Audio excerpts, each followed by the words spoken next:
While I man take love and make good friends, some are speaking pocket, the other are flicking ratchet. But I man is here to teach you what's right from wrong. Say yeah now.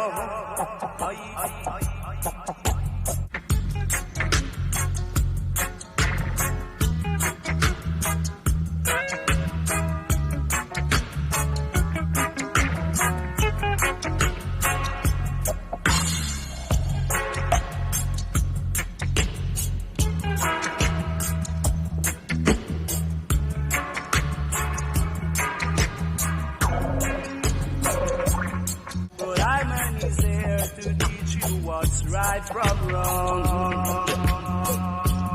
Listen me carefully. Let's live in love and unity. For anything you do, just see we. I want the family. Oi, oi, oi, oi.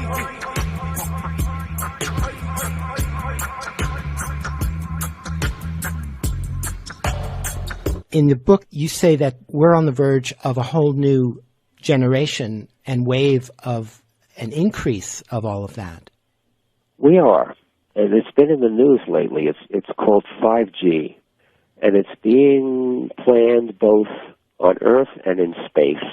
On Earth, the telecom companies are gearing up for this new thing that they're calling the Internet of Things that's going to be served by a kind of service that they're calling 5G wireless technology.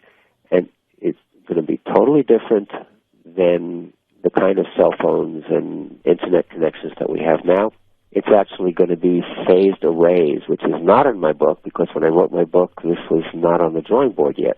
But it's going to require small cell towers, antennas on existing utility poles is how they're going to do it, on every block, in every city in the world, spaced about 200 to 300 feet apart throughout the world. They're going to use millimeter waves.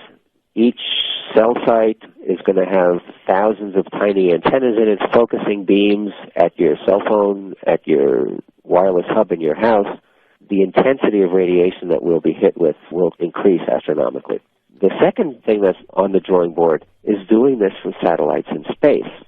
And only recently, Elon Musk of SpaceX, just last week, he got permission from the FCC to launch his first 4,425 satellites into space. That's already been granted. Eventually, SpaceX's plans are for 12,000 satellites completely blanketing the Earth with phased array antennas, super high-speed internet from only 200 miles in altitude. They're going to irradiate every square inch of the Earth. There's going to be no place remote enough where you're not getting irradiated. The fact that these are still hundreds of miles above our heads is not reassuring in light of what has happened historically. That every time we have dramatically changed the properties of the Earth's electromagnetic field, which is called the magnetosphere, it has had dramatic effects on health down here on Earth. So let's get into the effects, and let's start by talking about the historical connections between the rollout of each new level of electrical technology and the illnesses that erupted at the same time. Okay. The first technology that was actually harnessed for uses outside of medicine was telegraphy, telegraph wires. And it was harnessed very quickly and in a very big way. Like millions of miles of telegraph wires were strung around the Earth starting in the 1840s, 1850s, 60s, 70s. Submarine cables were laid. It went worldwide. And a new disease was started to be reported in the medical literature that they called neurasthenia. Now, we call that nowadays anxiety disorder, but from the time it was first described, which was in 1860s, until about the turn of the 20th century, it was considered a physical disease, not a psychological disease as we think of it today. And they searched and searched and searched and searched for a cause. And it affected enormous numbers of people throughout the Western world, and it seemed to follow the courses of the telegraph wires. That whenever telegraph wires were laid, all of a sudden, in that part of the world, people would come down with neurasthenia. I make the case that this was due to exposure to electromagnetic fields. In 1889, alternating current essentially was harnessed. It was invented by Nikola Tesla, and his patents were adopted by Westinghouse, and all of a sudden we could transmit electricity long distances with little loss of power. And this was harnessed extremely rapidly, so rapidly that we went from virtually zero use of alternating current to intense use of alternating current in 1 year, and the year was 1889. 1889 was the year of the first great modern influenza epidemic, and this went worldwide, and it lasted 4 years, and it killed a couple million people. Not as intense as the 1918 epidemic. We fast forward to 1918, when the United States entered World War I, and Marconi had shown the world that you could make use of radio waves and demonstrated one of the first transmissions of it 20 years before. But when the United States entered World War I, we made intensive use of radio technology for the first time as part of our war effort. And after World War I is when the development of commercial radio began. I make the case in the book that the Spanish influenza epidemic was caused by the sudden change in the Earth's electromagnetic environment by the worldwide use of radio for the first time. And the next big... Before we get to that, how close were they related time-wise, the Spanish influenza epidemic and the implementing of radio technology? Extremely close. The Spanish influenza began in American bases in this country where soldiers were trained in the use of radio waves. And the installation of the most powerful alternator, 50,000-watt alternator in New Jersey by the United States for use in communicating overseas occurred in September of 18, which is exactly when the Spanish influenza epidemic became so deadly. Okay. I just wanted to clarify that. Yeah. Continue with the historical progression. 1957 and 58 was the erection of incredibly powerful civil defense radar stations, again, by the United States, from coast to coast and throughout Canada and Alaska and into the oceans and on airplanes. And that also coincided with the next epidemic of influenza. In 1968 was the first launch of military satellites, and in fact, pretty much the first launch of satellites, period. There was Sputnik, there was a few isolated satellites. In 1968, in one fell swoop, we doubled the number of satellites in the sky, and that coincided with the Hong Kong flu of 1968. Now, people will be resistant to the idea that influenza is not an infectious disease, but this is why I spend 2 whole chapters on it in my book. Even back in the deadliest epidemic, practically, that has ever occurred in history, which is the 1918 Spanish influenza, there were heroic efforts to try to demonstrate the infectious nature of this disease.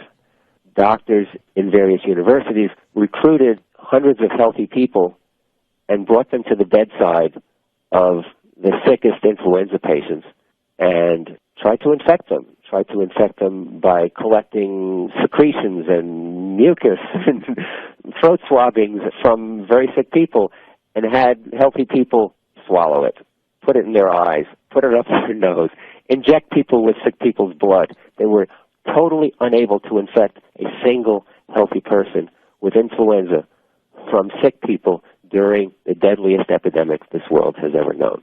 The same thing was tried in horses. Influenza affects horses, so they tried to infect healthy horses with the secretions from sick horses. Also failed. So it's fascinating. Some of the old scientific reports make entertaining reading, shall I say. But the existence of an influenza virus is well established, but the relationship between the virus and the disease is actually in question. And the relationship between influenza and electricity is very strong. Mm-hmm. And that brings us up to today. Okay. Then there's the wireless revolution. Right, right. Bombshell new peer-reviewed scientific studies have revealed what many of us knew from the beginning.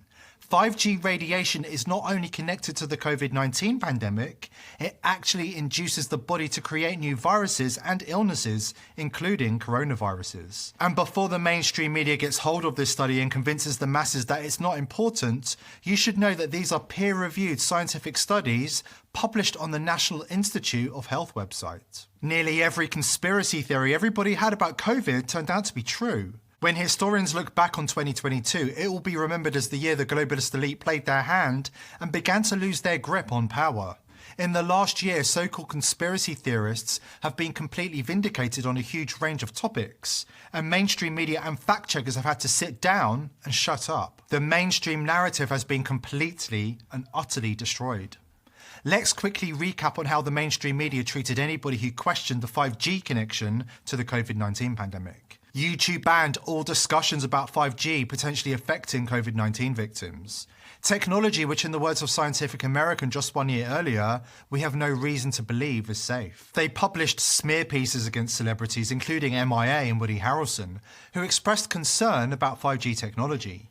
They even failed to cite the study that Harrelson mentioned in his Instagram post, which has since been censored and removed. This campaign to normalise the 5G rollout shows just how corrupt and paid off most journalists are by the global elite, with many falsely claiming that there are no scientific studies that suggest 5G is dangerous. Allow me to enlighten you. Take a seat, grab your pen and notepad, and let's school the mainstream media on how to research scientific studies. The study, entitled 5G Technology and Induction of Coronavirus in Skin Cells, published on the US NIH website, comes to the shocking conclusion, shocking from a mainstream scientific viewpoint, that 5G technology can induce the body to produce viruses as a cellular response. Guess what? The 5G milliliter waves, so called because they operate in extremely high frequencies where there is less than a millimeter between wave peaks, can make the body produce not just any class of viruses, but actually coronaviruses. This research peels back another layer of the Operation Coronavirus, affirming the coronavirus 5G connection that the mainstream media was so desperate to suppress when the pandemic was first getting off the ground in 2020. Despite what the media tell the NPCs, there is plenty of real, verifiable scientific evidence that 5G affects the environment, animals, and humans. A brand new peer-reviewed study, also published on the NIH website, is even more explicit in linking 5G with the COVID pandemic. Titled Evidence for a Connection Between Coronavirus Disease 19 and Exposure to Radio Frequency Radiation from Wireless Communications, including 5G, this paper conclusively proves the link between the new technology and the new virus. But you won't hear a peep about this bombshell new study in the mainstream media. In essence, what outlets like The Guardian, BBC, CNN and others are pushing is biased and corrupt propagandized reporting, which fails to note that over 300 scientists and doctors want to halt 5G rollout due to serious health concerns. Starting out stating there are no studies suggesting 5G could be harmful is a massive pile of bulldung, and it's comparable to scientist Sir Richard Dole saying Agent Orange doesn't cause cancer, defending the chemical industry while being paid for 20 years, while journalists faithfully reporting that as truth, ignoring all of the scientific studies.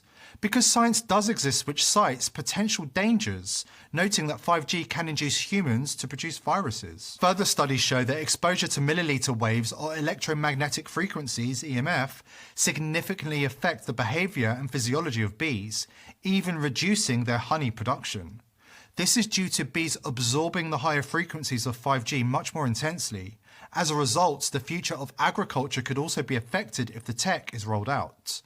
Another recent study showed that insects exposed to 5G radiation experienced an increase in their body temperature, which the authors noted didn't happen with 4G or Wi-Fi. If we aren't allowed to freely think and have a democratic debate about an unknown technology without the censorship of the technocratic society, don't be surprised if burning cell towers turns to way worse. The restriction of free-flowing information and a dangerous push for an unknown technology that has many worried about its implications being jammed down our collective consciousness for acceptance, that a growing consortium of scientists and doctors have warned world leaders since at least 2015 is causing all sorts of health problems, is not only Orwellian, it's downright criminal.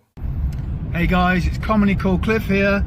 I'm going through fish ponds in Bristol, and listen to that meter. They put a brand new transmitter right in the middle of the street here, and people coming up and down this road are getting absolutely hammered. Listen to that go, it's right at the top of the meter. Look at that. It doesn't get much higher than that, and look what it is. That's what we're going past. It is outrageous. Absolutely outrageous. People are getting biologically changed going past that. Listen to it pulsing away. That is crazy. Woo! I don't really want to be driving through Bristol with these transmitters on the side of the road. So it was going up past the 6. I mean, we're not massively far away, but people walk under that every single day. How is that safe? And to reiterate again, the tri-field manual claims that anything over a reading of 1 is deemed unsafe. Yeah. There we go, safe level. Anything over 1 of a beat measurement is deemed unsafe. And I mean, look, we're getting that here at the top of the road. Yeah. We've moved a few hundred yards down Queen's Drive to the next roundabout. Got this one here, which we're monitoring.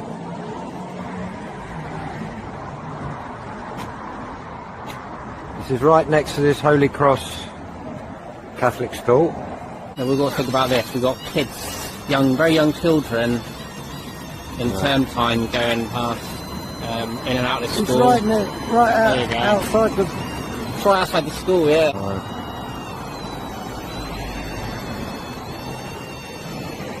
So, far too high. We're on Piper's Way now, back up in Old Town. We've done a loop of the town, really. We've got this monstrosity here on Piper's Way.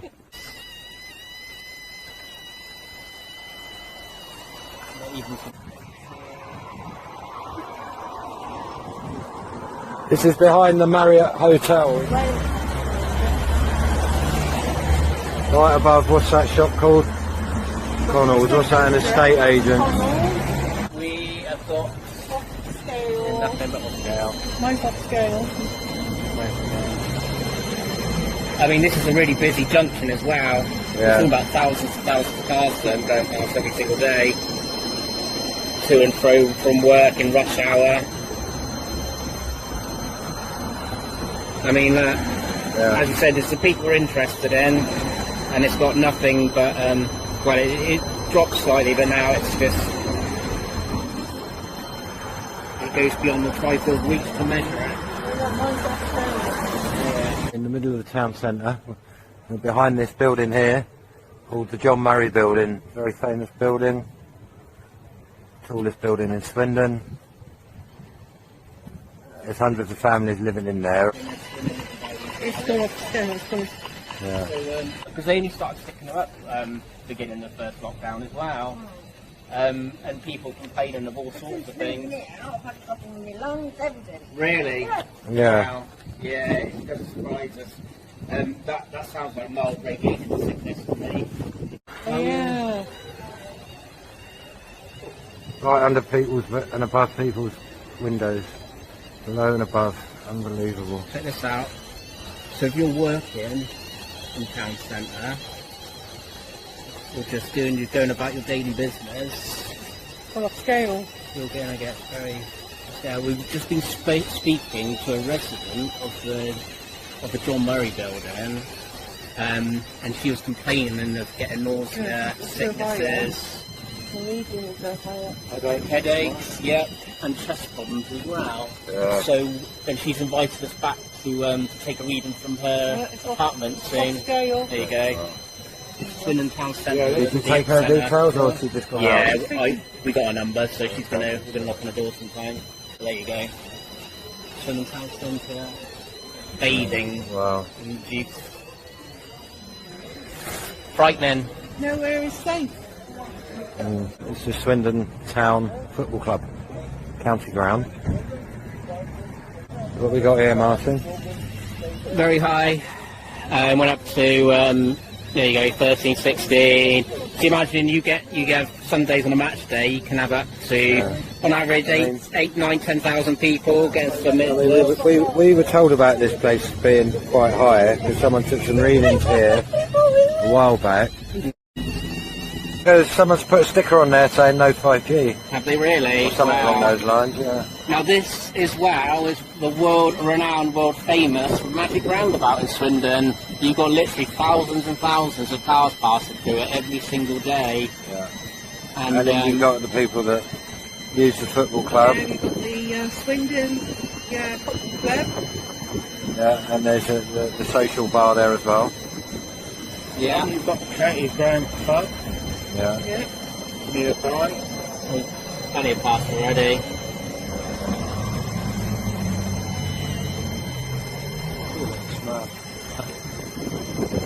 I'm surprised you get dosed that all the time. This is just crazy. Yeah.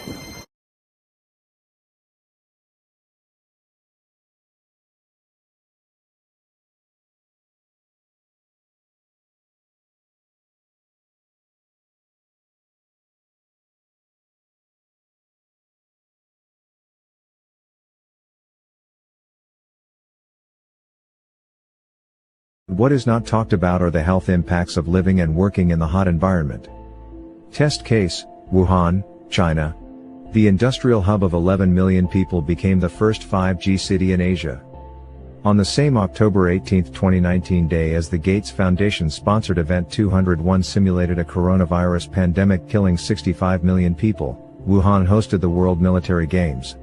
During the 2-week expo, Wuhan turned on 20% of its 10,000 base stations that all went live by year-end.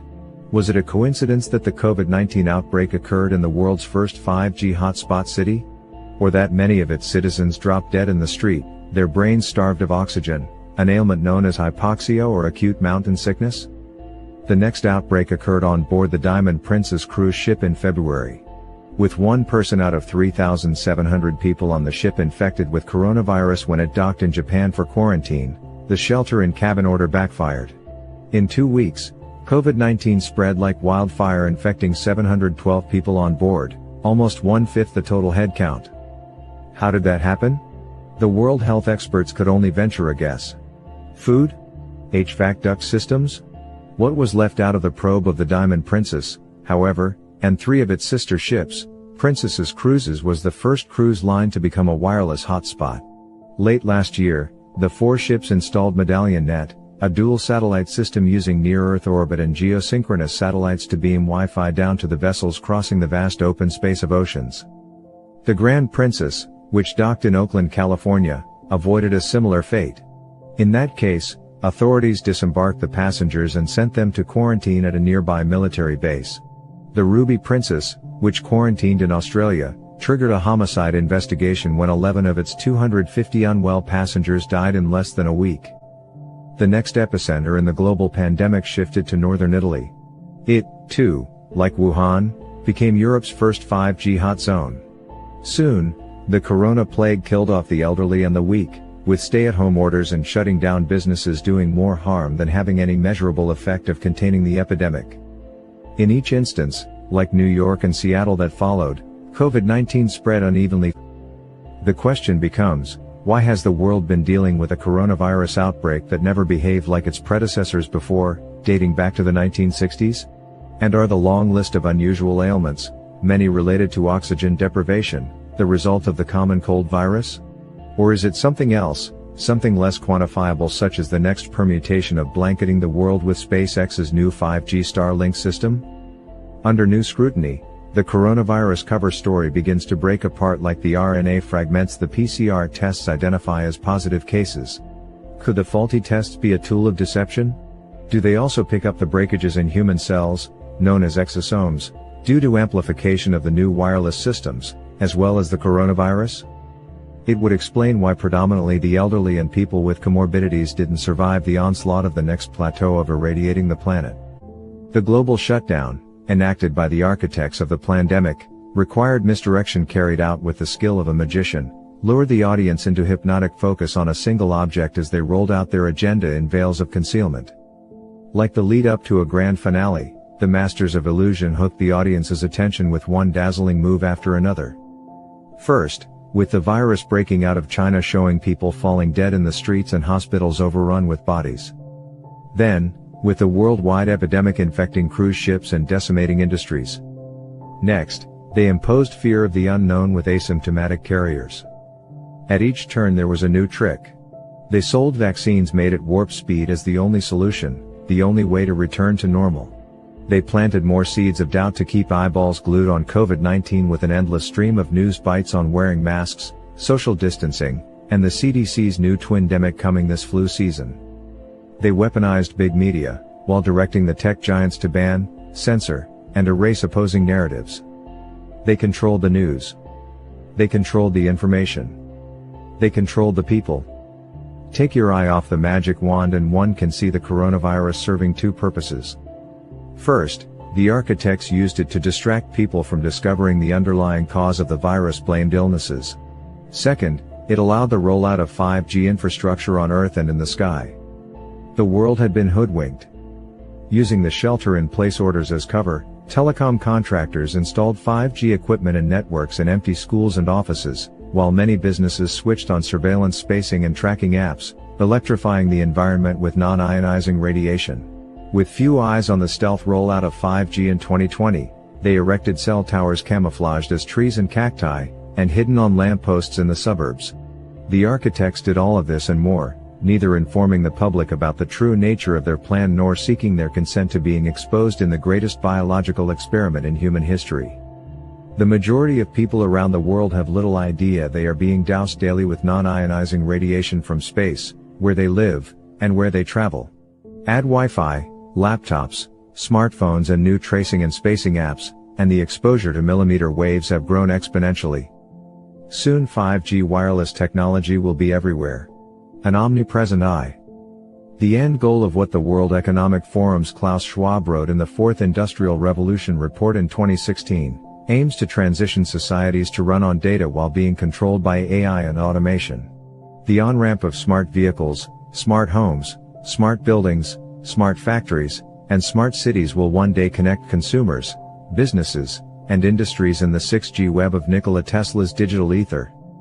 Selling the promise of magnitudes of efficiency gains and superfast download speeds, what's rarely discussed are the darker elements of the cashless society or the 24/7 surveillance state. Convenience traded in for absolute control. What happens is when the cell is poison, toxic, the cell releases something, secretes something, which are called exosomes. And these seek out bacteria and kill. It's part of the immune system. It's part of the defense system. Perfectly natural. And without it, we'd all be in serious trouble and not around for very long. And what he identifies, and you'll see in this first picture, that the exosomes under the microscope, and what they're telling us is COVID-19, are absolutely the same. And it's increasingly coming to light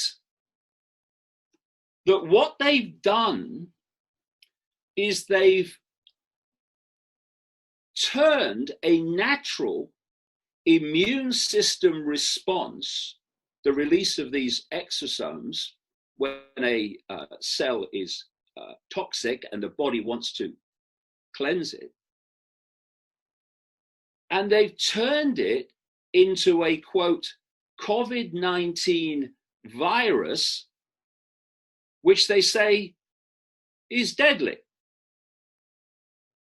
So if you look at the next picture, you'll see a comparison between exosomes and COVID-19, and they are the same.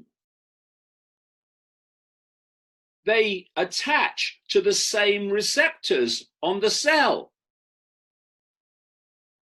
So this is a massive part of this scam, in that they have turned a natural immune system response, exosomes release, and they've called it COVID-19. Now, this is a quote from a man called James Hildreth, MD, President and Chief Executive Officer of Meharry Medical College at Johns Hopkins, organization that's been very involved in this whole COVID-19 scam. And he's also been a researcher into HIV. And this is what he said: the virus is fully an exosome in every sense of the word. In other words, what we are calling viruses and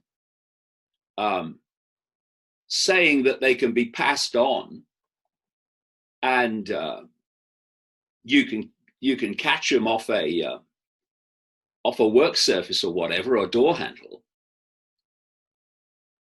are actually a immune response in the body. And what we call viruses need to be in the body to survive, because they are hosted by genetic cellular material. So when they get outside the body, it's over. How can a response of the immune system releasing what is referred to as a virus, how can that possibly be passed on from one person to another when it has to be in the body to survive? But as we'll come to later, there are two ways to put, quote, viruses into the body. One is vaccinations, where you are using human and animal genetic material which can host this phenomenon. And the other is 5G. Because what 5G does, we'll get to this in more detail, is it poisons the cells through this fantastic electromagnetic power. And when it does so, the cells start secreting exosomes, which they have renamed a virus called COVID-19. Now, these are some of the ways, Gaz, that exosomes are triggered, i.e. COVID-19, renamed, is triggered. Toxicity, because it's part of the cleansing process of the cell. Fear and stress. Fear and stress generate electromagnetic frequencies which express themselves as chemical changes in the body, and they are a form of toxicity which the cell wants to get rid of. This is the process of how stress causes illness.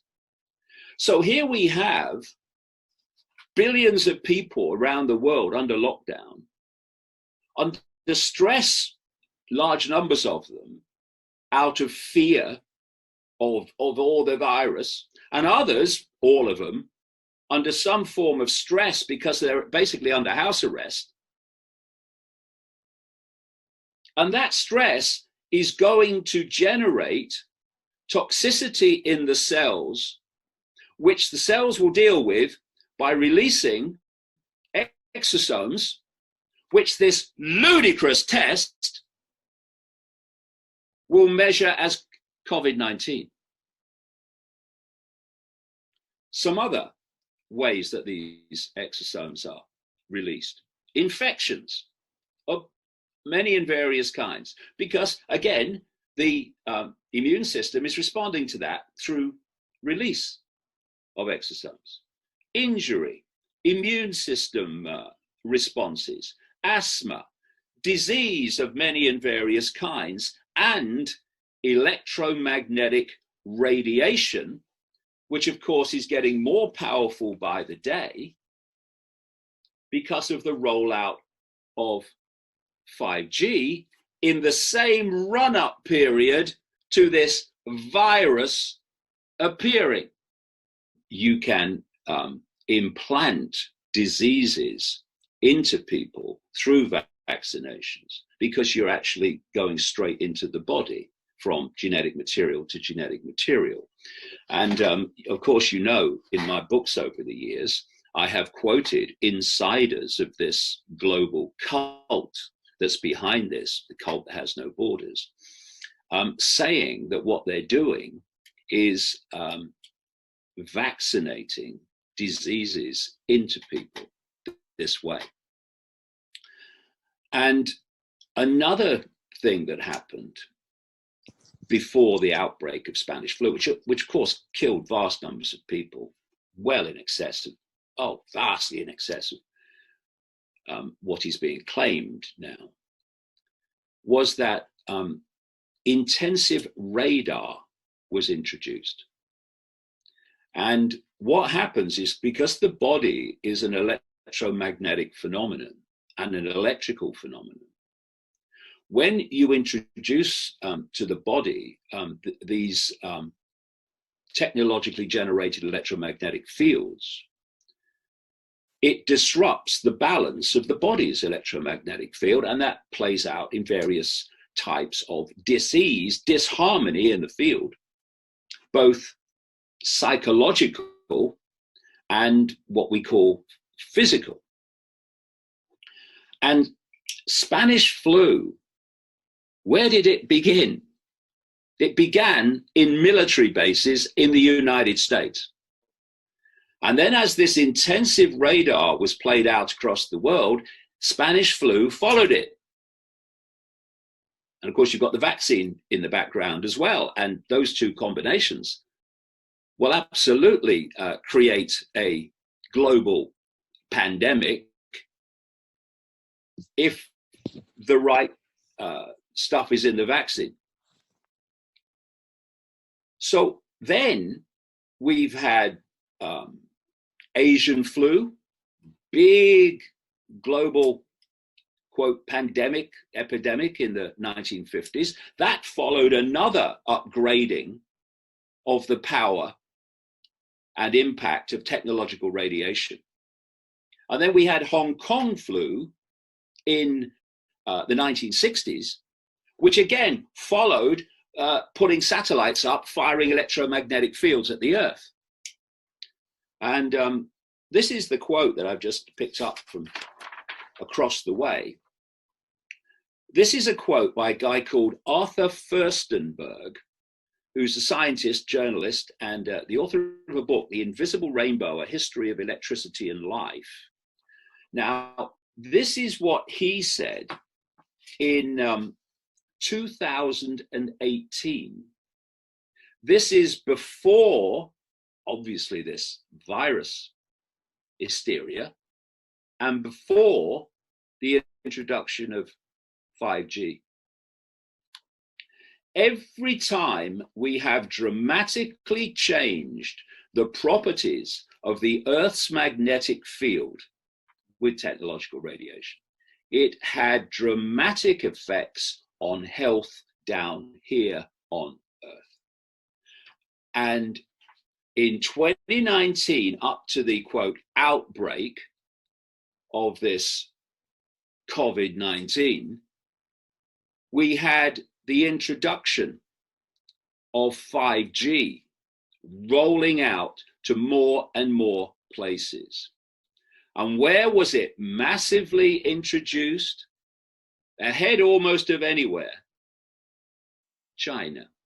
And what was the first city to introduce a 5G smart system? Wuhan, where this virus is supposed to have broken out.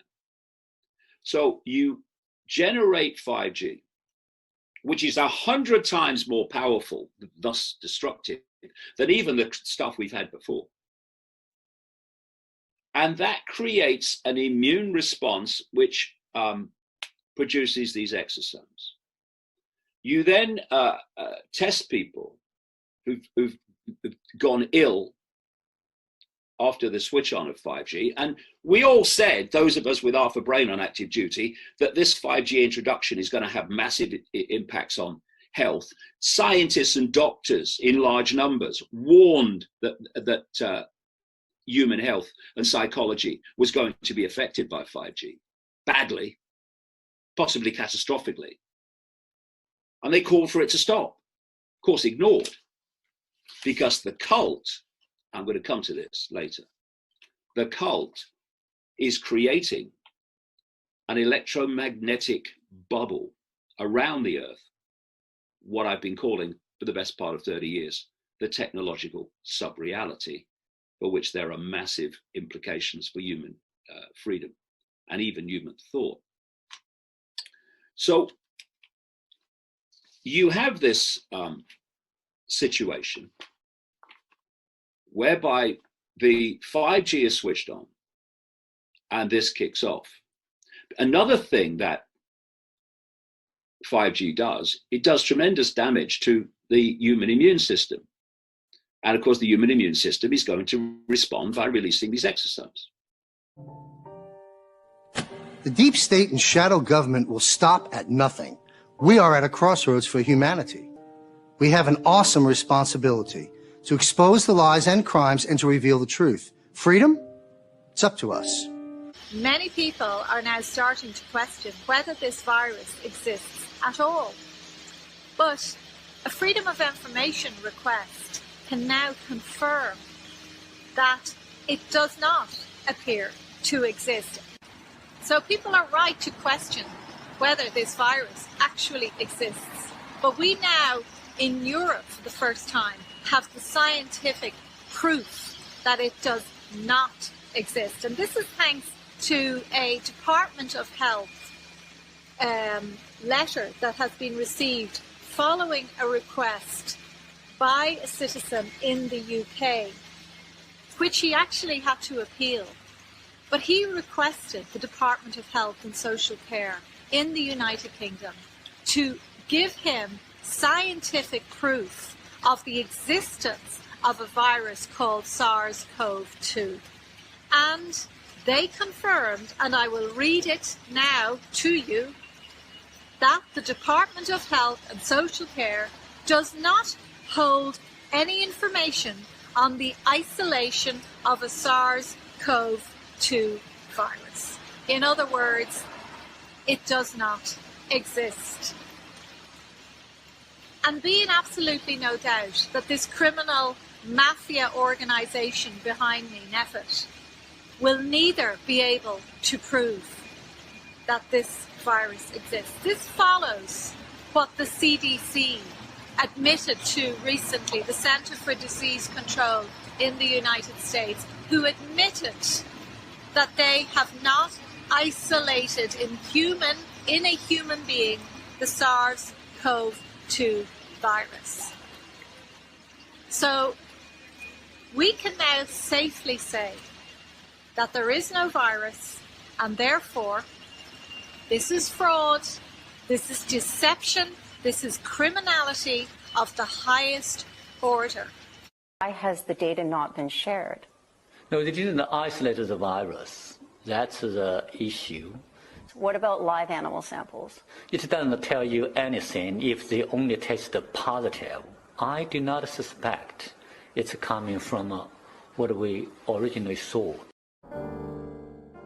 As many people are awakening to the fact that viruses are nothing more than submicroscopic particles of dead cell debris, dead cell debris, that come from cells dying either naturally from apoptosis, meaning natural programmed cell death, or cells that are dying from necrosis due to overacidity and toxicity in the blood, and that virus particles are neither airborne nor contagious, nor do they cause any disease or illness, a fair too many people are still not understanding that all of germ theory is debunked.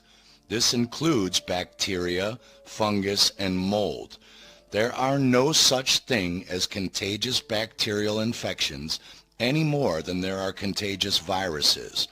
Both are in the realm of leprechauns and unicorns. Viruses are simply dead cell debris. This is a dying cell, and these are viruses, the debris from the dying cell. And bacteria and germs are simply dead cell debris eaters. These bacteria are simply the body's janitors.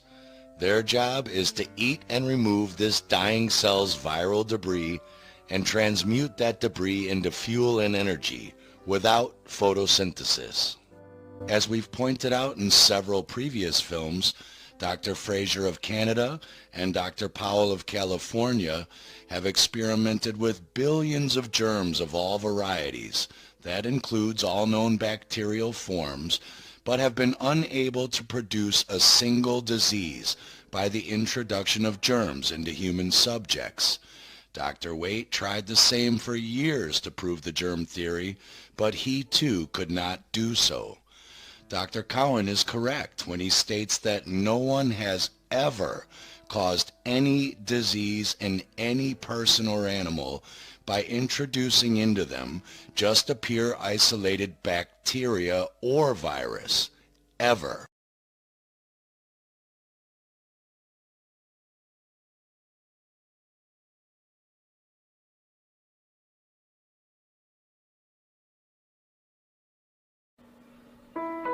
There's a common idea that has been pushed by mainstream science for over 100 years now, and it's called germ theory. This idea is that disease comes from germs, rather than from your environment or from pollution. The competing theory to germ theory is called terrain theory. Antoine Béchamp was an outspoken proponent of terrain theory. The idea that disease comes from a polluted terrain, your environment, or in other words, from chemicals and pollution in your air, water, food, and medication. Terrain theory on its face just seems much more logical to me than God created a planet with tiny little viruses flying around everywhere, trying to kill everyone, or bacteria lurking on every countertop, surface, and water drop waiting to poison you. That just doesn't make sense. Why would a creator design a planet like that? It seems like a terrible design, and therefore the theory doesn't make sense to me, and many people besides myself. There have been many opponents to germ theory over the last century since its initial launch into mainstream education, but they have been largely hidden from the media as most truth is today. Flus are not contagious. They are a seasonal detoxification of the body. Do you ever wonder why everyone gets the flu at the same time every year? It's not because we get it from one another, it's because it's the season our bodies tend to cleanse the body out most often. Right after winter, when we are cooped up indoors without much sunshine to boost the immune system and keep us at our peak health and clean the toxins from our environment. The idea that flu viruses are contagious is a total illusion, like most things in this world are. Once you start waking up to the truth of your physical world, you realize that most, if not all of this is an illusion, including the idea of contagious disease.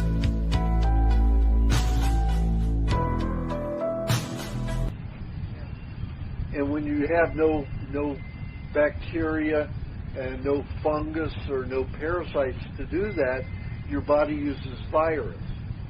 And viruses are not alive. They have no respiratory system. They have no nucleus. Why is it contagious?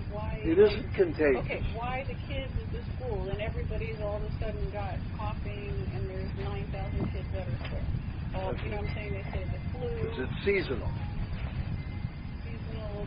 And how is one catching it from the other You're not person? catching it. You're not catching it. It's seasonal. You're gonna have, that's like saying bears are contagious. You know, the bears come out of hibernation, let's say, in Colorado first. And then they move up to Iowa, and then Dakotas, Wyoming, and then it goes into Canada and up to Alaska. That's like saying bears are contagious. Seasonal. They go into hibernation, they come out of hibernation. So it's like seasonal. Exactly. Sometimes So they somebody... don't catch it specifically from another child. they're eliminating it. Pardon? They're eliminating it. They're eliminating Whatever they have when they get sick, it's just elimination. Yeah, it's eliminating whatever the virus is broken down. Remember the bird flu scare? When the media had everyone scared they were going to get a deadly virus from a bird. What a ridiculous idea. You can't get viruses from other people, and especially not from other animals. This is not how the world and our bodies were designed. Viruses are dead proteins, not alive and without respiratory or circulatory systems, or a nucleus. Birds have viruses from eating diseased bugs that are full of pesticides, and their bodies produce viruses to remove the pesticides from their system. Okay, Joe? I've been hearing these bird pandemic advertisements like crazy last week, every day, 4 or 5 times on the radio. Well, you have to understand, they've got this swine flu vaccine already now. So they want to scare as many people into taking these vaccines as possible. Oh, it's a very scary way they talk. Oh, yes, absolutely. Very serious. And let me tell you, there's no pandemic. All birds have viruses today because of all the pesticides we have, all the diseased bugs that they eat. So they can't use parasites and bacteria to cleanse themselves anymore. They have to use viruses. Have you ever wondered how mainstream science keeps coming up with these concepts that viruses replicate? Well, what happens in a petri dish does not correlate with what happens in a human body. The petri dish is sterile, unlike the human body. So those cells in the petri dish become contaminated in that fertilized environment without any bacteria as a shield, and they start producing virus. Whenever you put live cells in a petri dish, remember it's sterile. It's not like in the human body, even though our blood is considered sterile. There's bacteria and everything in there, but they consider it non-active when it's in the bloodstream. However, when you put it in a petri dish, it is not like in the human body. So those cells start getting contaminated by that fertilized environment, and they start making viruses to clean themselves. So that's why the growing or the production of virus is so high in a petri dish. There have been many studies that have tried to transmit virus from one person to the other, and they have failed every time. There has never been a controlled study done on 2 populations where one was vaccinated and one wasn't, and then measured for virus after. You would think with all the vaccines being pushed, they would do a study like this, but there never has. They are basing their virus on a theory, never anything that has actually been proven. It is all an illusion, and much of the world is falling for it. Fear is the currency of the media. They want you to be scared. If you pay attention, all the news stories are based on keeping you scared, full of fear, doubt, and worry. This is all evil and a way to control you. Never be scared of anything, it's a scam. Never believe anything from mainstream media, for they are a corporation trying to make money on you from advertisers. They don't make money telling you the truth. The truth comes for free if you pay attention and just listen to your intuitions. They don't want you to know this because nobody will keep watching their channels anymore if everyone finds out God gave you the truth for free written in your heart. Once you clean your body and mind out from standard processed food and get on a natural diet, The truth will become revealed to you more clear than you could ever imagine. The health of your soul depends to a certain extent on the health of your body, because the body houses the soul. Clean your diet, clean your mind, free your soul, and connect yourself to the source, directly to all of the truth and information, and nobody can control you, manipulate you, or sell you lies anymore. Think for yourself, never have an expert, guru, or teacher think for you. The real teachers will show you the truth is inside you and cannot be found in a book or from anyone else. Disease is a major problem today, and we have to understand how these things work in order to bring peace to ourselves. Who doesn't want peace? Without peace, we cannot have love, and without love, suffering will have no end. Thanks for watching, everyone.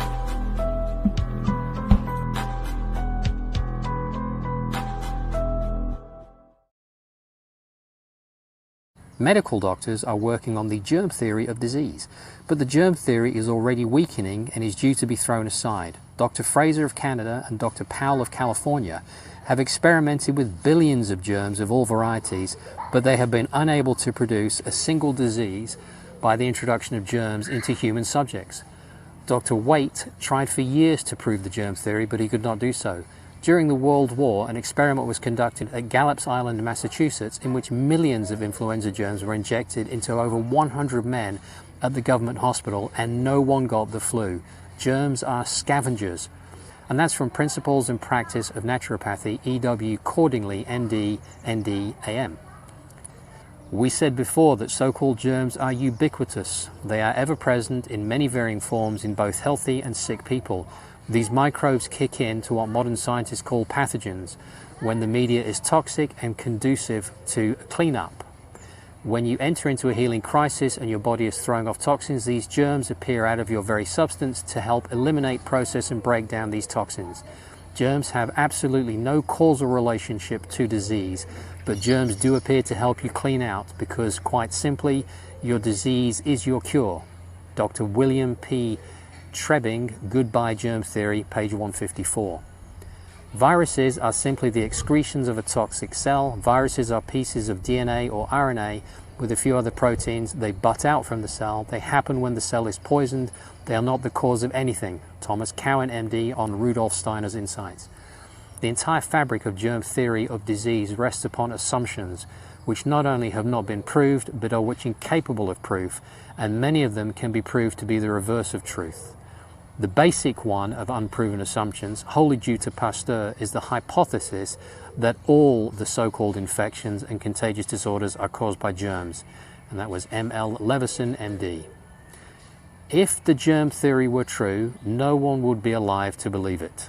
B.J. Palmer, D.C. 3 criteria are, according to the scientific method needed to properly identify a virus. 3 criteria are, according to the scientific method needed to properly identify a virus. It must be isolated from a host cell. As of 2016, this has never been accomplished in humans. It must be photographed and its diameter measured. As of 2016, this has never been accomplished in humans. It must be biochemically characterized. As of 2016, this has never been accomplished in humans. This has never been done with any virus: herpes, hepatitis, H1N1, bird flu, swine flu, influenza, polio, measles, let alone HIV, HPV, SARS, Zika or Ebola. And that's viruses. How much is that dogma in the window? New Medicine Online. We agree with those members of the profession who hold that no germ causes tuberculosis. Germs do not cause any disease. Further, we agree that there is more harm in the fear of germs than there is in the germs themselves. Timely Truths on Human Health, Simon Louis Katzoff, MD, 1921. The general public have been told that we do not become ill except when germs penetrate into from without. The germ theory of disease is ridiculous. Beauchamp or Pasteur, A Lost Chapter in the History of Biology, E. Douglas Hume. You're working under a wrong premise to begin with, and you're never going to find the answer if you do that. Viruses have no nucleus. There is no respiratory system. There is no circulatory system. There is no digestive system. Viruses are not alive. That's like saying soap is alive. They're not alive. They are solvents. They are soaps. However, more accurately, they are enzymes to fractionate tissue for waste elimination. I don't know how you pronounce that. I think that's Ionas Vonderplanitz. We must infer that at least some and probably all 3 of those Russian peasants died because of Pasteur's vaccine, as did uncounted people later on. Only one thing is sure: ever since Pasteur developed his vaccine, the cause of death from rabies have increased, not diminished. Hans Reusch. And by the way, as an aside, Hans Reusch wrote a really good book, which I'll flag across here because I cannot remember the title of it, but it was a very disturbing read and very, very good. Had it not been for the mass selling of vaccines, Pasteur's germ theory of disease would have collapsed into obscurity. E. Douglas Hume. In 1915, another medical doctor wrote an article for the top British medical journal Lancet. Dr. Mantas studied 21 cases of tetanus, each of whom had received pasteurization inoculation. The conclusion of the article, which appeared in the 23rd October 1915 issue, was that in every case, the tetanus had been caused by the inoculation. Dr. Mantas said that Pasteur had created a new form of disease, the Post-Antibiotic Age Germ Theory by Tim O'Shea. The culprit, however, is not the microbe. It is the level of toxicity that you have in your own bloodstream. Goodbye germ theory, Dr. William P. Trebbing, 2006. In all that I have witnessed, inside and outside of laboratories, there is only one cause of disease: industrial pollution in medication, food, air, soil, and water. Strengthening a body's constitution and lymphatic system is the first step to reversing/curing disease. Ioannis Vonderplanitz. Germs cannot be the cause of disease because disease germs are also found in healthy bodies. Nature Cure, H. Lindar, MD. What's happening is, like I said, we have colds, which are mainly bacterial, which go feed on toxic tissue that's been damaged. We don't eat well enough. We don't eat all raw, and therefore we accumulate toxicity. So the bacteria have to come and eat the waste product because we can't keep up with all the waste. Okay, so that's what a cold is. Flu is mainly viral. Some bacteria may be active during flu. Some areas of our bodies may not be so contaminated with that bacteria. The natural way that we cleanse with bacteria when we're overloaded with toxicity or waste products will help us. But when we are so toxic that the bacteria are poisoned by the tissue from chemical inundation, then we have to make solvents. Each cell makes a solvent. Each cell makes a soap to help clean itself. And it's a union. It's like a factory. All the particular cells get together and say, let's make this to help clean ourselves. So they make enzymes, which we call soap, to do that. So there is nothing dormant about it. It's just that when the accumulation of industrially contaminated waste is so great that you cannot use microbes, then the cells make solvents. That is, viruses we call flu. Ioannis Vonderplanitz.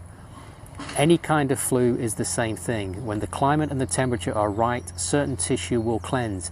They may have a 7-year cycle. They may have a 6-month cycle. It depends on the tissue and how contaminated it is. If certain tissue needs to cleanse every 2 weeks, our bodies will create, if waste tissue is too toxic for microbes, our bodies will create a solvent, a virus, that fractionates and cleanses that particular tissue every 2 years, every 6 months, every 3 months, every 7 years, every 12 years, depending on that tissue and how contaminated it is. The myth that herpes is contagious is a pharmaceutical industry fiction to scare you into taking medication. Ioannis Vonderplanitz. Rudolf Virchow, a great German scientist, repudiated the germ theory of disease. He said that disease brought on germs rather than germs caused disease. Claude Bernard, Béchamp and Tissot, great French scientists, all disproved the germ theory of disease. In Hans Sale's book, Stress of Life, page 205, an account is recorded that Louis Pasteur, inventor of the germ theory of disease, admitted he was wrong. Sanitation is the only factor that has reduced the spread of the old-time scourges. If the germ theory were founded on facts, there would be no living being to read what is written here, for germs are ubiquitous, they exist everywhere. In many diseases supposedly caused by a specific germ, that germ is not present. Contrariwise, specific germs said to cause a disease are present in huge proportions without the specific disease manifesting itself. D. Bernard, DC, DD.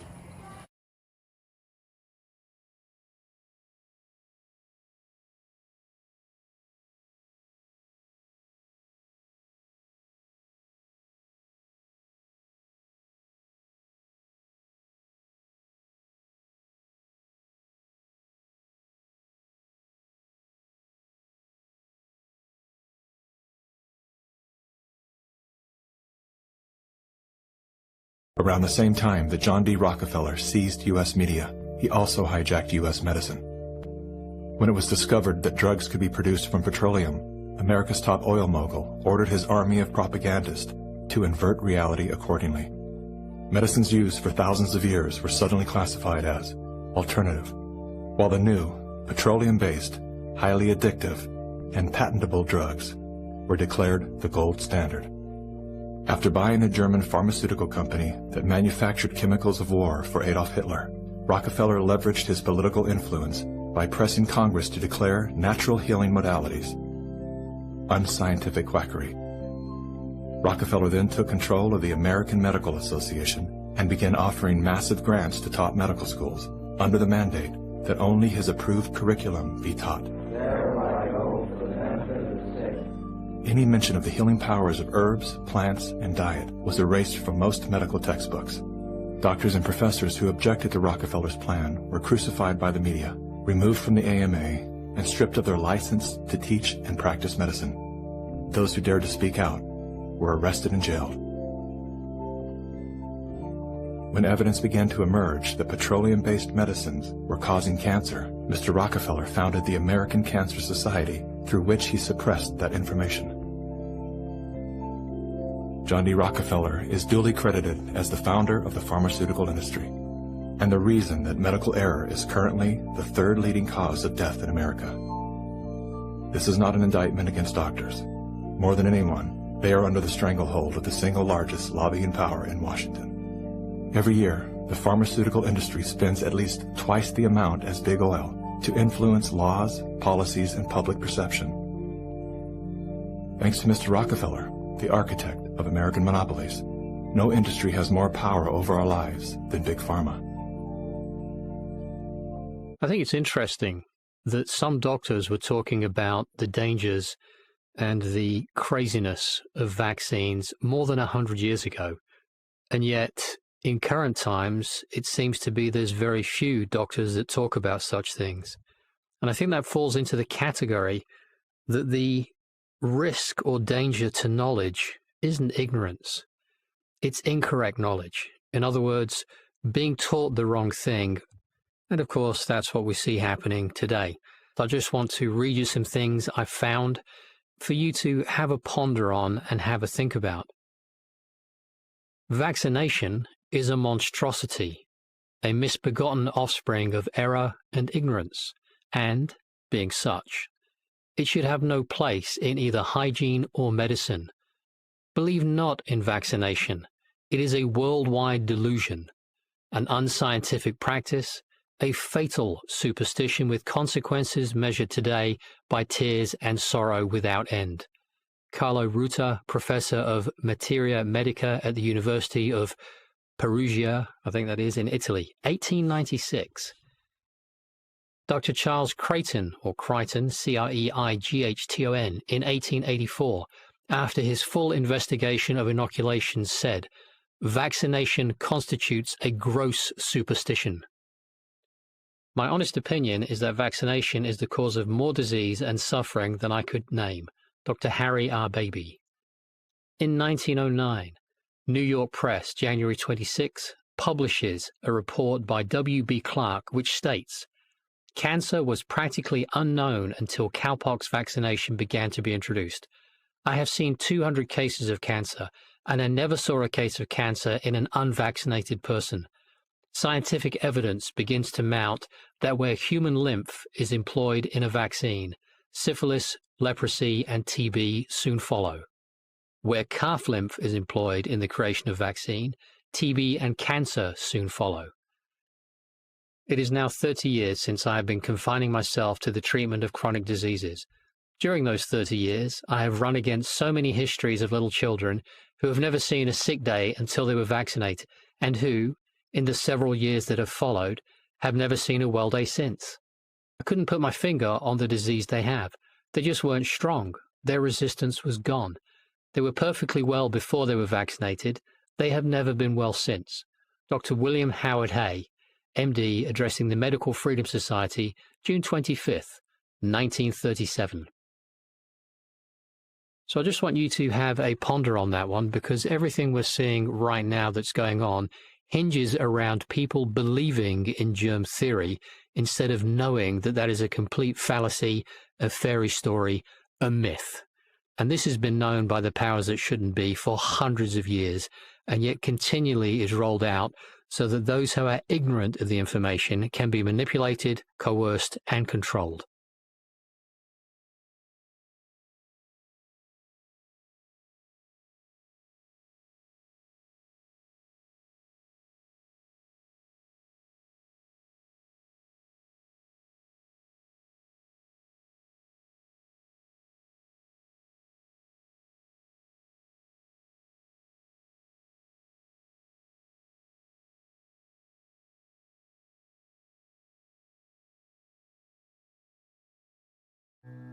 In 2001, Canadian astronomer Ken Tapping, together with 2 British Columbia physicians, were the latest scientists to confirm, yet again, that for at least the last 3 centuries, influenza pandemics have been most likely to occur during peaks of solar magnetic activity, that is, at the height of each 11-sun cycle. Such a trend is not the only aspect of this disease that has long puzzled virologists. In 1992, one of the world's authorities on the epidemiology of influenza, R. Edgar Hope Simpson, published a book in which he reviewed the essential known facts and pointed out that they did not support a mode of transmission by direct human-to-human contact. Hope Simpson had been perplexed by influenza for a long time, in fact, ever since he had treated its victims as a young general practitioner in Dorset, England, during the 1932-1933 epidemic, the very epidemic during which the virus that is associated with the disease in humans was first isolated. But during his 71-year career, Hope Simpson's questions were never answered. The sudden explosion of information about the nature of the virus and its antigenic reactions in the human host, he wrote in 1992, had only added to the features calling for explanation. Why is influenza seasonal, he still wondered. Why is influenza almost completely absent except during the few weeks or months of an epidemic? Why do flu epidemics end? Why don't out-of-season epidemics spread? How do epidemics explode over whole countries at once and disappear just as miraculously, as if suddenly prohibited? He could not figure out how a virus could possibly behave like this. Why does flu so often target young adults and spare infants and the elderly? How is it possible that flu epidemics traveled at the same blinding speed in past centuries as they do today? How does the virus accomplish its so-called vanishing trick? This refers to the fact that when a new strain of the virus appears, the old strain has vanished completely, all over the world at once.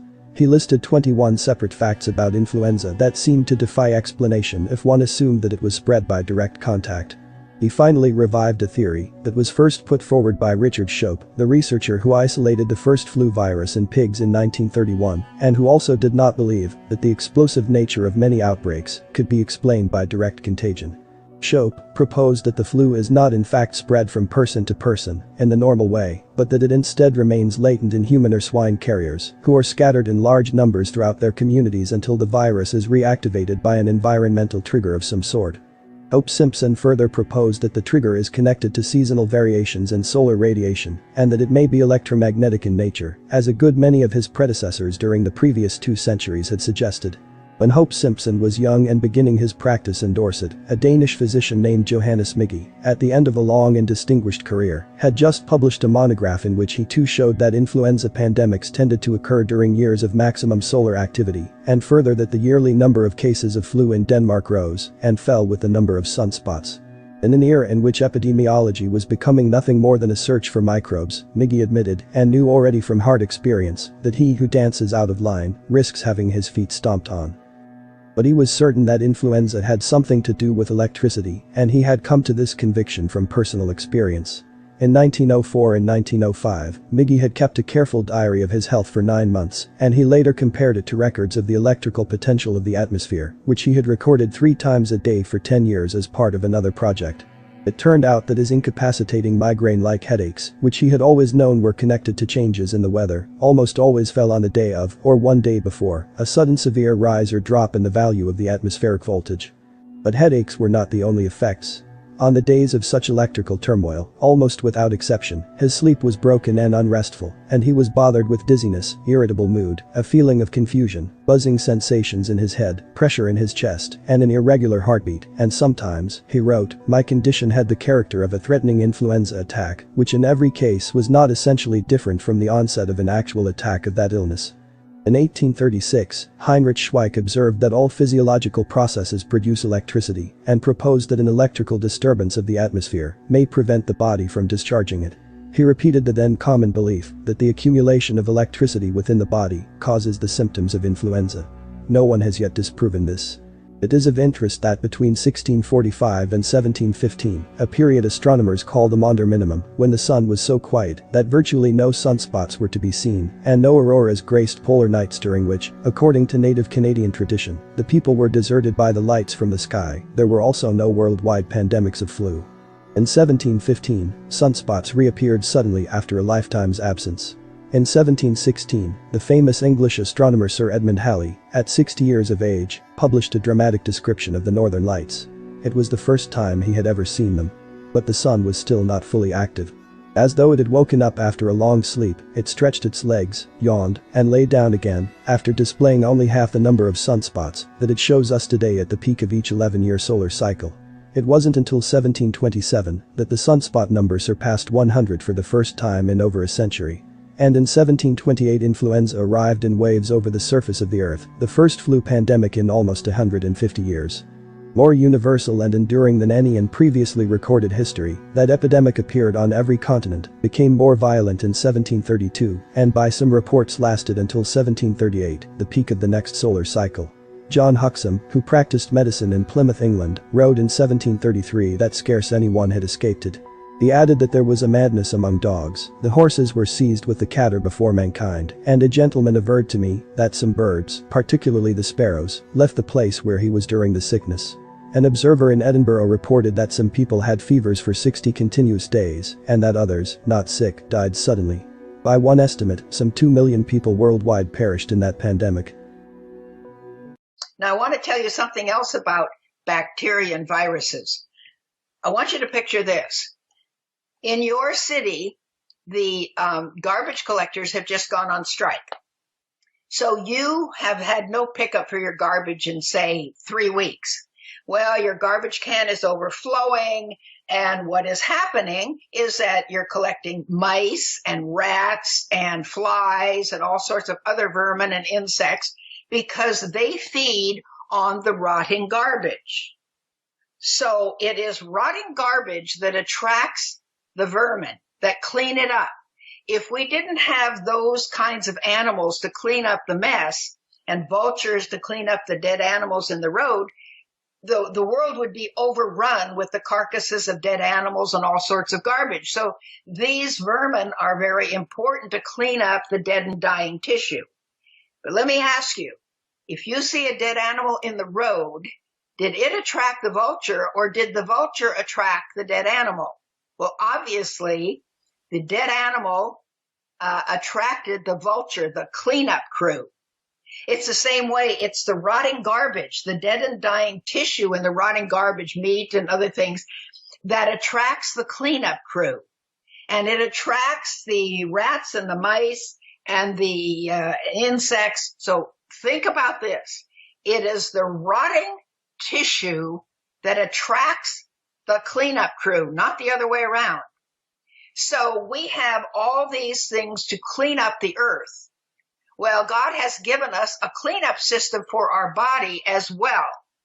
And guess what they are? They're bacteria and viruses. Bacteria and viruses do not cause disease. Now, this is different from everything you have ever heard. And this goes back 150 years between Pasteur, who was the one who developed the pasteurization of milk, Pasteur and Beauchamp. Are you saying it's not the bugs, it's the terrain? Well, yes, it is. It's your immune system. What it is you damage your immune system by the way you live, think, act, eat, and handle stress, and you cause the dead and dying tissue. And we are covered with bacteria and viruses all the time. They're all over our skin. They're in our nose, they're in our mouth, they're in our gastrointestinal tract. They never bother us until we get our immune system in bad shape by not getting enough sleep, by eating too much sugar, by eating a bunch of processed crap food, or by being angry and triggering our fight or flight reaction, which pours cortisol into our body and suppresses our immune system. We give ourselves disease.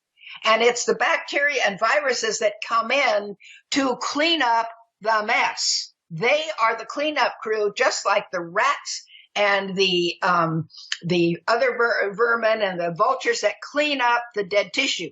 We have dead and dying tissue in our body when we don't treat our body correctly by properly living, thinking, acting, eating, and handling stress. So we cause the disease. And it's the cleanup crew that comes in to clean it up. But when it cleans up the toxins and pours them into the bloodstream, and then those toxins sometimes give us a headache, and then we feel sick, and it gives us a stomach ache. It's the toxins that the bacteria and virus are cleaning up. Just remember, the pile of garbage attracts the cleanup crew. So as I say frequently, germs don't cause disease any more than flies cause garbage. Flies do not cause garbage. Garbage attracts flies. It's the dead and dying tissue in our body from the way we are abusing our body by the way we were living, thinking, acting, eating, and handling stress that attract the cleanup crew. All these bacteria and viruses that are in our body, in our nose, in our mouth, on our skin, don't bother us at all as long as our immune system is working properly. But then when we don't have enough sleep, we eat too much sugar or what, and then we have damaged our body, then the cleanup crew comes in to clean it up. But then we go to the doctor and get a drug, maybe an antibiotic or something, that stops the clean-out process. So when we do that over and over again, first of all, the antibiotics that you take will wipe out the good bacteria in your colon, which are 33% of your entire immune system. So you can't fight disease. So when they talk about autoimmune disease, oh, your immune system gets too strong, and that's why you get rheumatoid arthritis and all these other things. That's baloney. That is absolute baloney. That's like saying, don't get too healthy, because if you're too healthy, you'll be sick. You can't have an immune system that's too strong. That's like being too healthy. It's a suppression of your immune system by the way you're eating, living, and handling stress. That is the problem, not that it's too strong. So doctors work at the wrong end of every single disease. By the way, it's the same way with cancer, and that's how I got well from 4th stage cancer. The cancer is not the problem. It is a sick body. And the problem is most people don't feel sick when they're diagnosed with cancer, but their body is very sick. Their immune system is very suppressed in order to develop cancer. And so the doctors are always trying to cut out the tumor, burn out the tumor with radiation, poison out the tumor with chemotherapy, all of which usually kills the patient before it kills the cancer. But what I did to get well from cancer is I changed everything about my life. Because of my work and because of things I was doing, I was abusing my body. I never drank. I didn't do drugs, but I was operating night and day, sometimes 72 hours straight. I drank a lot of coffee in order to do that. Because as a trauma surgeon, when you've got patients lined up outside of your operating room who will die if you don't operate on them or be maimed for life, you can't say, I'm tired, I'm going home. You have to stay there and do it. So I ate a lot of sugar. I drank a lot of coffee in order to stay awake to help these people, but I was destroying my body. And so what I did as a doctor, I knew doctors don't get anybody well from any disease. That's why I became a trauma surgeon. Because if you're run over by a truck, if you fall out a window, if you're shot or stabbed, you need somebody like me to put you back together. But that's not a disease, that's trauma. That's not caused by the way you live, think, act, eat, and handle stress. That's an accident. Doctors never get anybody well from diseases because they give you drugs, which cause additional diseases and only treat the symptoms, never the underlying cause. Or they cut off your body parts or cut out your organs. Well, I had breast cancer. I knew I didn't develop breast cancer because I had too many breasts. So cutting one or both of them off was not going to cure me. But doctors are all brainwashed, and that's all they know how to do. And so they work at the wrong end of every disease. And it's the same way with this. They're working at the wrong end. And they'll tell you, oh, have all sorts of cleaning agents in your house. And it's a good thing to wash your hands, definitely, with soap. You don't need all these other crazy things to do it. And because they're trying to work at the wrong end, what you need to do is you need to rebuild your immune system so you won't get the disease. But people are eating fast food. They're eating lots of sugar. They're drinking lots of energy drinks. They're destroying their body with a lot of coffee and soda and alcohol and anger and lack of forgiveness and not enough sunlight and not enough sleep at the proper time of night, not enough drinking water. Get your body well, and then you're not going to get the disease, because germs don't cause disease. It's your sick body that you have done to yourself that puts you in a vulnerable position to get sick, and then the bacteria and viruses just move in to clean up the mess. Dr. Kaufman, if it's okay with you, would you mind giving the viewers and listeners a bit of a background about, your background and what you specialize in? Yeah, absolutely. So I come from the mainstream medical establishment and the mainstream, university system, where I got a degree in biology. I went to physician assistant school, worked in cancer medicine, worked in the biotech and pharmaceutical industries, did academic research, went back to medical school, and then trained in psychiatry and specialized in forensic psychiatry. Was on the faculty of the medical school here in Central New York, Upstate Medical University, and I was in leadership positions and was a published author in that field of forensic psychiatry.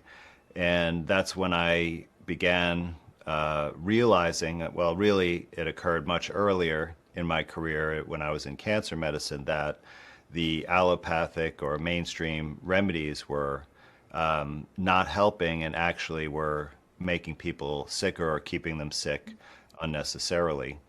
And I started looking outside of there and found this world of natural healing. And when I first just experimented with this on my own or with a friend, it was totally different. It was the first time I had seen someone be, cured of an anxiety issue in my career. And it was quite amazing to behold, and that really led me on a path to study outside of mainstream medicine. And since then, I've just seen that virtually everything that I was told by that system and my education and my experience was not quite true. And that there's a much better way. And so this led me to start to speak out about the dangers of the medical system, and eventually that led me to looking into this pandemic once it first started to make some ripples in February of 2020. And when I dove down and just looked at the scientific papers that first purported to discover some new virus, that led me deep down a rabbit hole, because I realized that it wasn't a scientific experiment. Like, it didn't meet the basic criteria of a scientific experiment, which, of course, like I know because I actually peer-reviewed, journals before.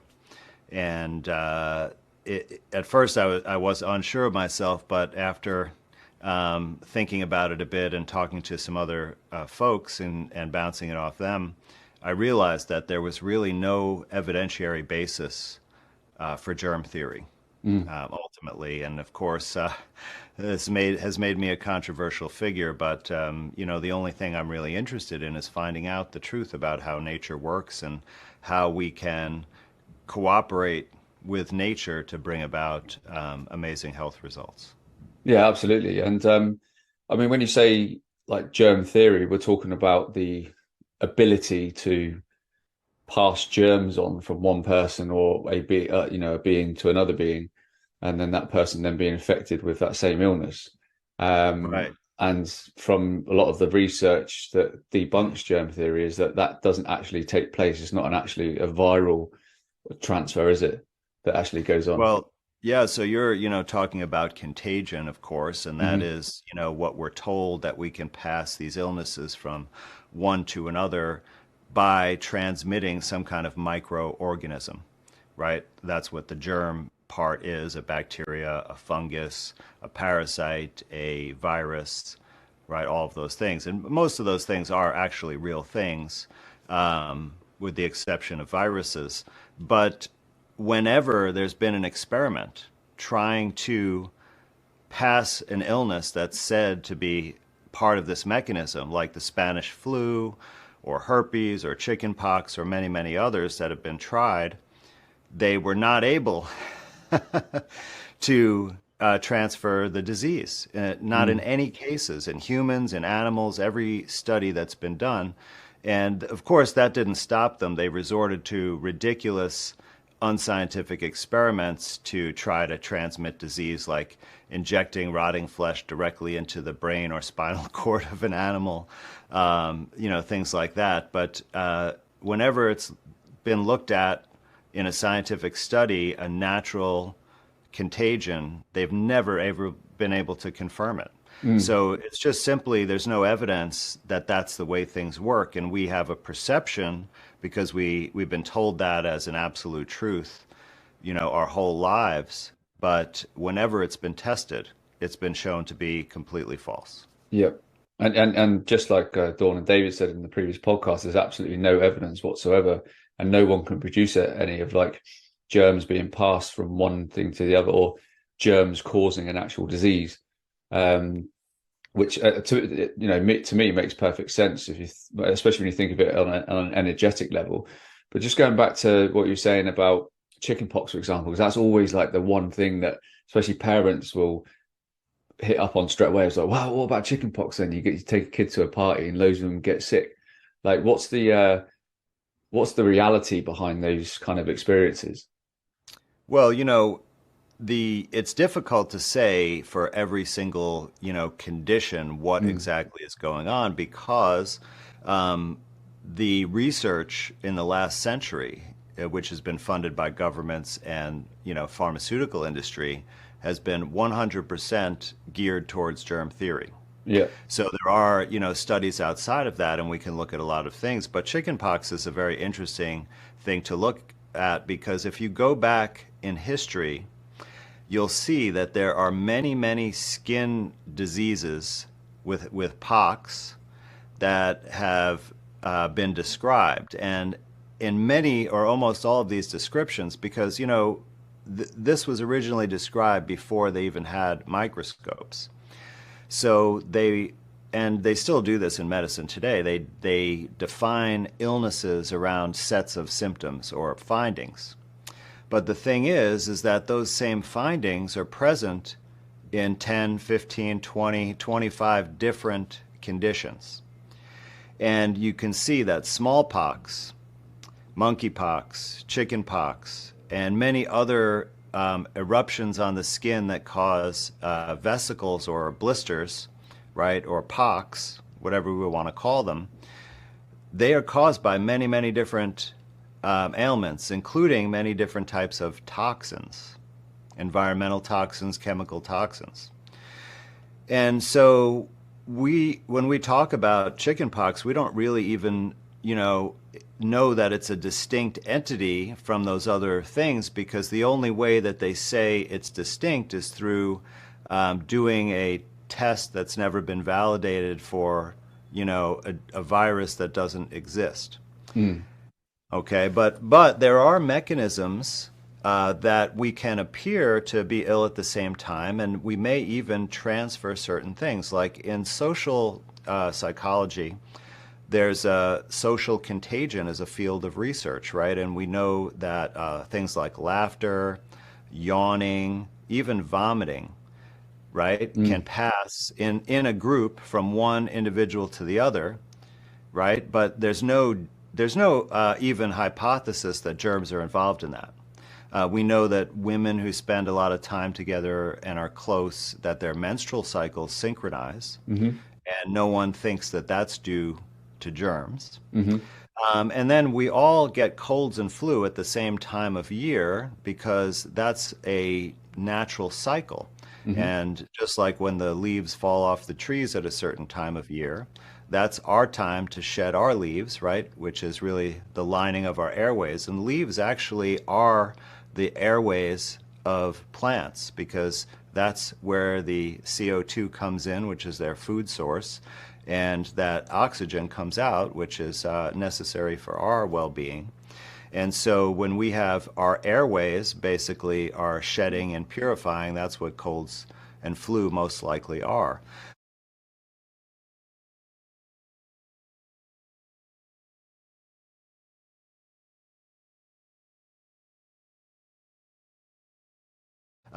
But there's also exposures to toxins. If we look at nature as a model for this, right, the only time we see injections in nature, they're very scary things, right? We're talking about venomous snake bites, right? Tick bites, mosquito bites, all the things that we associate with illness. And right, because we know that they're injecting poison into our body. And that, as you described very accurately, it's not the normal mechanisms that we take things from the outside environment and put them in our body. We have very sophisticated filtration systems, right? In the airway, inside the nose, there are several mechanisms to filter. One thing is that there are cilia, little projections up like you could imagine, and there's also hair besides the cilia, right, for bigger things, and that traps particles and contaminants. And then there's even a special design inside the nose called the turbinates, and it makes these waves of bone and mucous membrane on top of them, and that increases the surface area to filter the air out that you breathe. And that's why, you know, mouth breathing is associated with a lot of bad health outcomes, because it bypasses a lot of that filtration mechanism. But mouth breathing is very prominent in our, you know, modern society because of some nutritional deficiencies. And you could look at the research of Weston A. Price to learn more about that, or Stephen Lin's book, The Dental Diet. He does an excellent job discussing how Weston A. Price's work and other research has led to uncovering some of these things. So if you inject something and bypass these mechanisms, whatever toxic effects of that substance are going to be much more pronounced. Yeah, absolutely. And it's one of the examples I've been using recently is our modern day teenagers, and I think the blueprint's the same in UK, States, Canada, Australia, New Zealand, the same countries that basically have gone through the same blueprint over the last few years, right? So we talk about all the countries in the world. Yeah, but it's so like a teenager in modern times, right, in this Western society, who's, you know, don't really know much different, because a lot of youngsters nowadays are brought up on devices and stuff like that, and they don't understand their body. And I coach football or soccer, and like I've never seen so many kids sick all the time, and I'm seeing it with like their friends and stuff like that.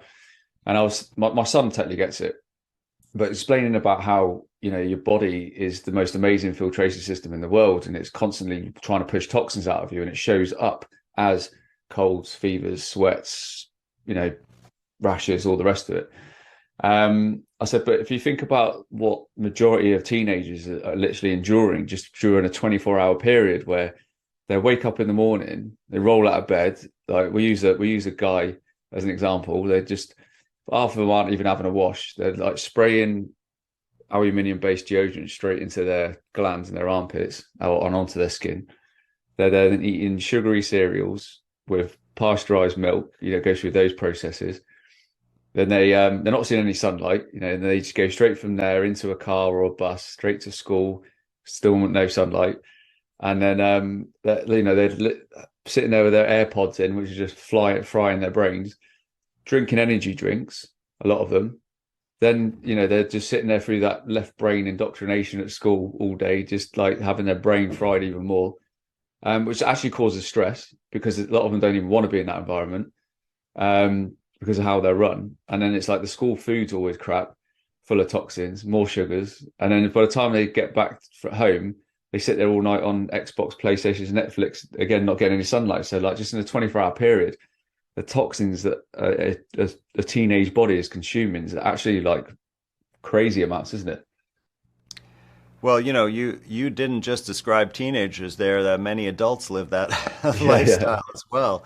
And, you're absolutely right. And I think there is clearly a fundamental misunderstanding, and I think this is probably intentional through indoctrination systems like compulsory schooling. And, please look at the work of John Taylor Gatto to learn more about that and the origins of it.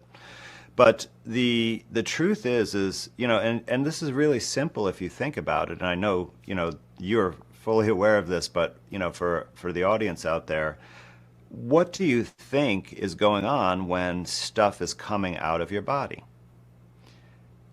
Right? I mean, why would the body purge something or get rid of something? Why would it make secretions like, diarrhea, runny nose, sweating, all of these things?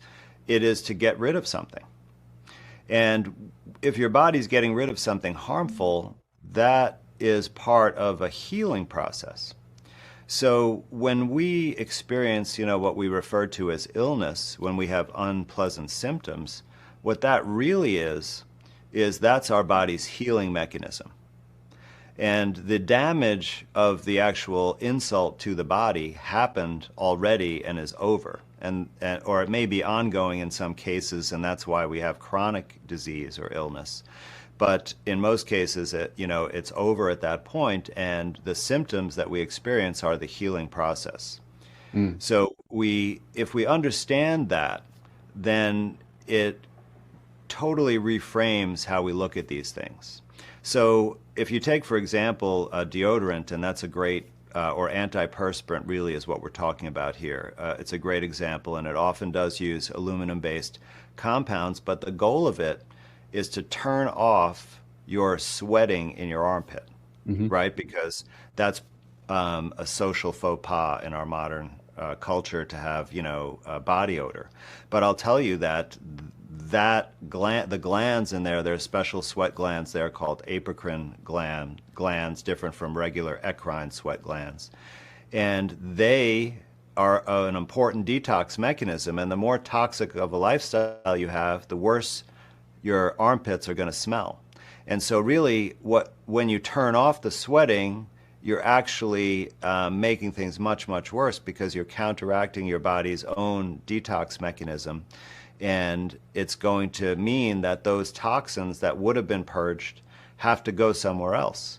So are they going to go and be stored in belly fat, and you're going to, get fatter and fatter? Are they going to go to a vital organ and bring about dysfunction and illness? So it's a major problem to try to suppress these things, and that's the approach of the mainstream medicine system, is to suppress the body's healing mechanisms for the purpose of comfort. Also, don't forget the indoor air pollution that we have, which includes, carbon monoxide from our heating system, off-gassing of furniture, and upholstery and carpeting that emits toxic chemicals, exhaust gases from cooking if they're not exhausted properly. Clothing actually has is mostly made of plastic these days, unless I recommend sticking to natural fiber clothing. But the plasticizing compounds often are endocrine disruptors, for example, and other toxic. And then we have, of course, when you wash them, it creates microplastics that go into the wastewater and end up in streams and reservoirs eventually, because there's no, the water purification systems that we have in our infrastructure are to remove sewage. Like we should be drinking sewage water, but they're not, there's no technology to remove microplastics, so they've become almost ubiquitous. When you say that we don't have an isolated SARS-CoV-2, a novel coronavirus that has been isolated and proven to cause this so-called disease, what does that mean? Well, essentially, Mike, we have a situation here. If we're going to, demonstrate that we've discovered a new organism, right, like they would say that a virus would be, then we have to show that we can find that alleged organism in nature, and, so that we can study it. We take a specimen of it and look at it in the laboratory, like you do on a on a daily basis, and then we can dissect it and see what it's made of and take out the genetic material and sequence that if there is any.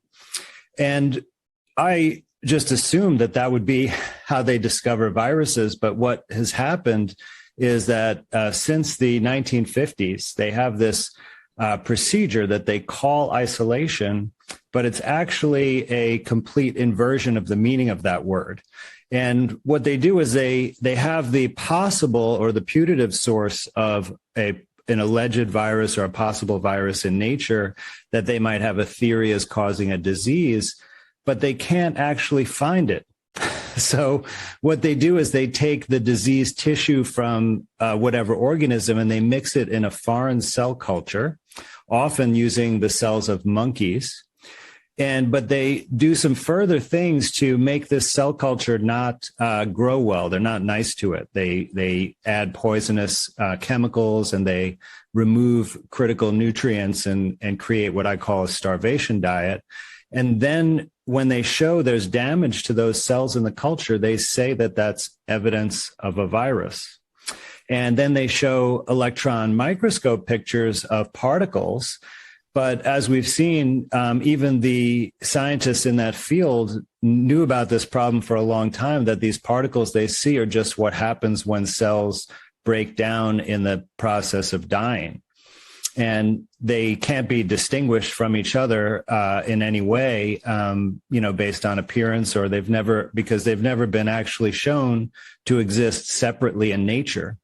And they've never been, purified in any form that could be used for further study, like as a reference material that you mentioned. And, they do have what they might call reference material available. But what it is that they just take the fluid from this cell culture and filter it and put it in a vial. And interestingly, and I think this is actually the purpose of why they use this experiment, that's the same exact procedure to manufacture a vaccine, because that very same fluid from that cell culture is essentially the vaccine material, minus the adjuvants. But importantly, what's in that vial is not purified, is not limited to just whatever genetic sequence strain that they claim is in there. When I buy a standard for my lab of, let's say, glyphosate herbicide, it's only glyphosate in water, right? And yes, it's just glyphosate molecules in water. There's nothing else in it, very, very high purity. It even gives me a concentration. It tells me how many micrograms per milliliter of glyphosate is in there, so I can do serial dilutions and I can make standards and I can teach the instrument what it's looking at. What I've seen with these virology samples is not only are there no concentrations listed, no masses given of what's in there, but then the disclaimers say, and probably most of the genetic material in the vial is human cells and bovine cells. So I'm thinking, well, how is this an isolate? It is really laughable when you look at it in scientific terms, because as you know, you can take that glyphosate standard and run an HPLC on it and see a pristine, symmetric peak. Yes. Whereas if you took this sample that we're talking about from a cell culture and looked at it under the microscope, you would see a mixture of particles. And if you ran it on a gel electrophoresis, you'd see a mixture of proteins, and you'd see a mixture of genetic molecules, right? DNA and RNA. So it would not be one thing. It's a mixture of things. And that, of course, defies the meaning of the word isolation or isolate. Right. And just to mention electrophoresis, just to explain this to the readers. So that separates these particle masses by their mass to charge ratios, basically, right? So that spreads out on a gel, physically spreads out particles essentially based on their mass. Is that correct? Absolutely. Yes. Yeah. It's a way to demonstrate, what's in a sample in terms of a certain type of biomolecule, like proteins or RNA or DNA can all be separated, so that if you have, for example, different genes represented, they would be separated and show up as separate pieces of RNA material, or if you had a mixture of proteins, the same thing. So thank you for that explanation. I love you're very clear about how you're explaining things. And I want to ask you about Koch's postulates here next, but next question is to Dr. Cowan. So what really shocked me about all of this is that once we understand that they don't have an isolated virus for COVID, it also turns out they can't prove that they have isolated viruses that are proven to cause polio or measles or other things. Can you give us your thoughts on the field of virology and this entire postulate that these viruses are causing these conditions alone? Yeah, Mike, I also just want to point out that your example of glyphosate is appropriate because glyphosate is smaller than a virus. It is. So it isn't a technical problem to have pure glyphosate or pure something smaller than a virus. It's common laboratory stuff. So that's not the problem. The way I would answer your question is, this question I keep asking people, how do you know there's a virus and it causes disease? And most people in response to that, including, unfortunately, a lot of medical doctors say, well, a lot of people in a certain place got sick, so it must be a virus. Or that a lot of people got sick and then it spread to the next place, and that means it's a virus. Or my Aunt Bessie went to church and she got sick, and that means it's a virus. And the reality is those are epidemiological observations, none of which prove any causation. That's not the role. And besides, if you think because a lot of people get sick in the same place, that proves it's a virus, you must think Hiroshima was a virus. And if it spreads, then you must think Chernobyl was a virus. And the reality is for hundreds of years, they thought, one sailor got sick after another, their teeth fell out, they went into heart failure and died. That must be a contagion. Turns out it was scurvy and somebody ate a lime and the whole thing went away. Exactly. So we have a long history of being wrong about this. The next thing is, and here I'm going to say something that I think will hopefully shock your listeners who haven't heard this, because it shocked me. But if you say, okay, the next step is you take a sick person with measles, AIDS, chickenpox, COVID, whatever that is, any so-called viral disease, and you ask the question, is it possible to find a uniform, morphologically identical particle from any bodily fluid from that sick person?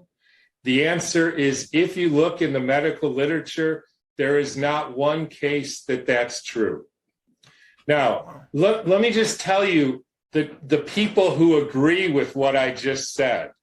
Number one, 95 as of yesterday, health institutions have been asked, can you show me a study where a SARS-CoV-2, that's the virus, has been found in any bodily fluid of anybody with COVID? In writing, they say no. Then there's like the Pasteur Institute, the Robert Koch Institute, the CDC, all have said no. All the virologists who write papers saying isolation of SARS-CoV-2, if you ask them in writing, they say no. And here's another thing. Andy and I had the opportunity to present what we're talking about today to a group of lawyers and activists and doctors, and they invited a guy who was introduced to us as a laboratory pathologist and expert in laboratory virology in Wuhan, Chinese CDC for 20 years, and then a Yale pathologist for 20 years. And we asked him, is it possible to see a isolated example of SARS-CoV-2 from any person with COVID? And he said no. And we said, why? He said, because there's not enough to see. And of course, that begs the question of if there's not enough virus to see in an electron microscope, on what theory is it going to kill us all? But hang on. So Andy... Trust me, it's invisible. Yes. Andy had the presence of mind to say, what about if you took 10 people and mixed them together, their bronchial fluid? Would there then be enough virus to see? And he said no. And Andy asked him, what about 100 people? And he said no. And he asked him, what about 1,000 people? And he said, there's not enough to see. And then we asked him, what about 10,000 people? You mix all their fluid together, would there be enough to see? And he said no. And then he wouldn't answer anymore. So the reality is, everybody who knows anything about virology agrees that you cannot find this uniform, identical, morphologically identical particle in the bodily fluid of any sick person. Not with chickenpox, not measles, not mumps, not the flu, not HIV, not COVID. So the question is, why did they write 10,000 papers or so claiming isolation? And that's exactly what Andy just described. They take fluid, they mix it with bovine fetal serum and calf serum, monkey stuff. They spread it on vero cells, usually, or other types of cells. They poison it, they starve it, it breaks down, and they call that isolation, even though we now have 2 separate experiments that say, because the original experiment that did this by a guy named Enders, he actually did a control, and he did the whole tissue culture with nothing from anybody with measles, right?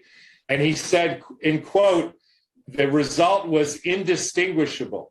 And when I read that, I thought, wait a minute, you just showed that the whole breakdown of the cell, which is what you're calling the virus, happens even if you don't add anything from anybody with measles. Right, so they can find the virus in anything when they're just killing cells. They can find the, quote, yes. virus.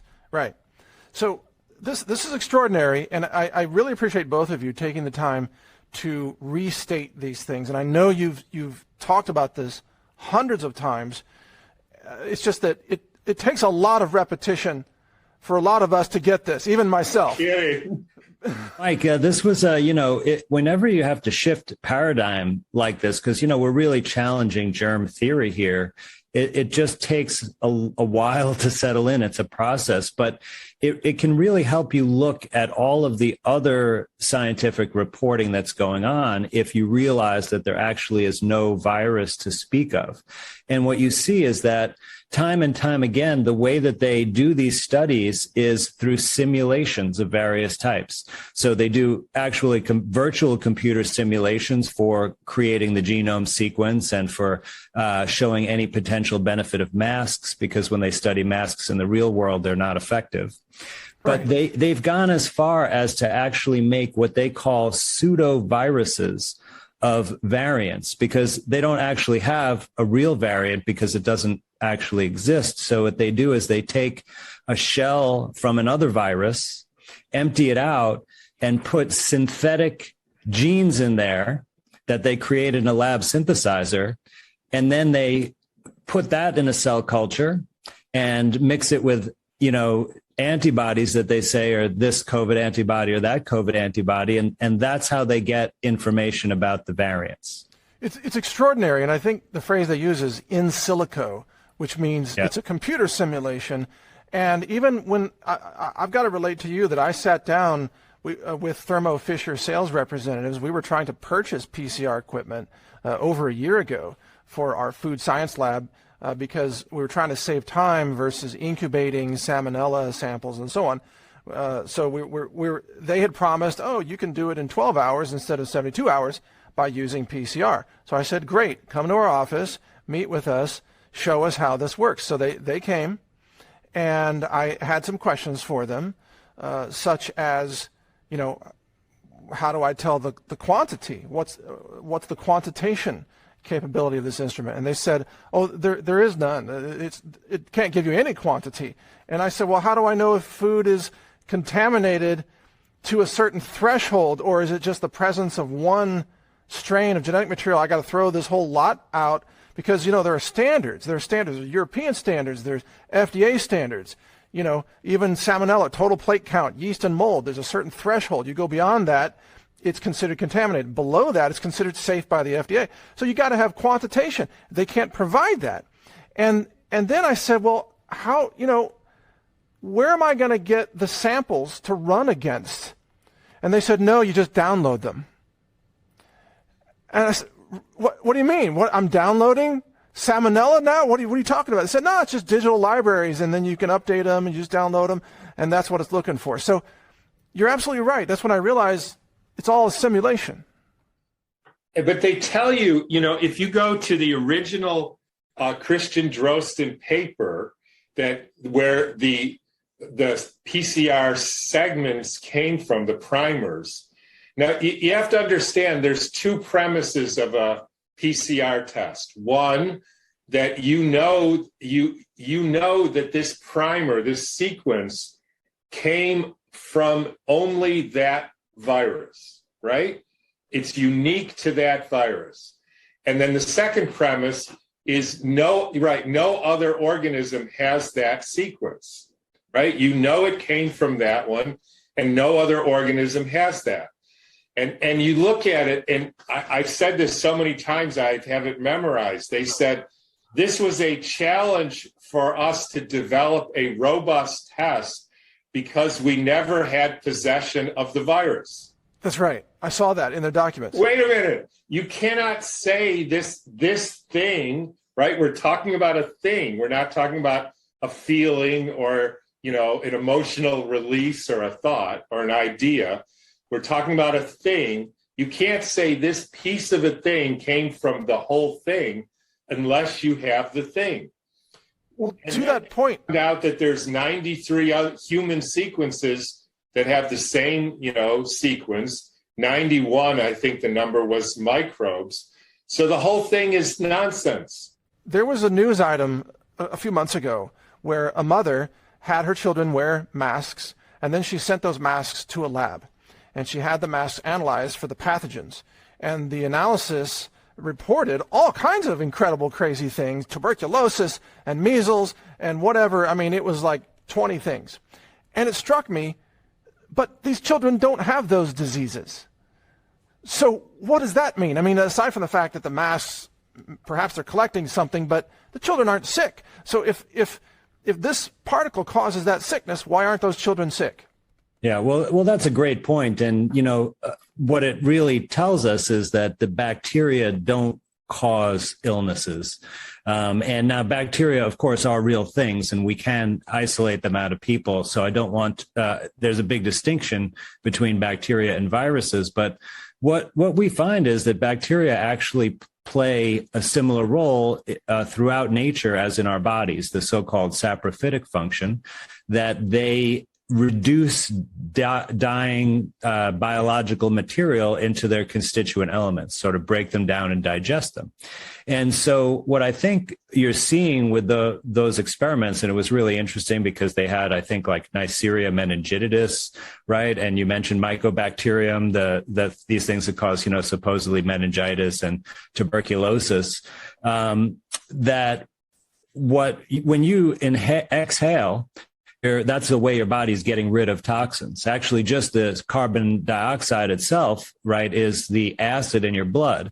So if you can't get off enough CO2, you have an acidic blood environment, which, as we know, is conducive to illness and will cause a lot of problems. But there's also many other things that come out, essentially any volatile compounds that can exit, through the lungs, plus, all kinds of particles and debris from the air that you breathe in, that gets trapped, that comes out in the breath. So there's lots of things your body is trying to get rid of, and those things get trapped in the masks. So there are also various bacteria that are in your lungs that come out with the exhalation, and we also breathe them in from the environment, and they probably communicate between the environment and our body, but they essentially get also trapped in the mask, and then they probably proliferate there because there's all of these toxins that are built up in the fibers, and they're just breaking those things down. And that's really what we saw. Now, I've also seen through, individual people that have come to me, seeking consultation, that several people have had illnesses from the masks. So one patient had a client had a pneumonia type illness that happened within several days of having to wear a mask all day at work. And another client developed a skin infection, impetigo, that started right around the mouth, which is the typical, but it actually progressed to the exact shape of the mask.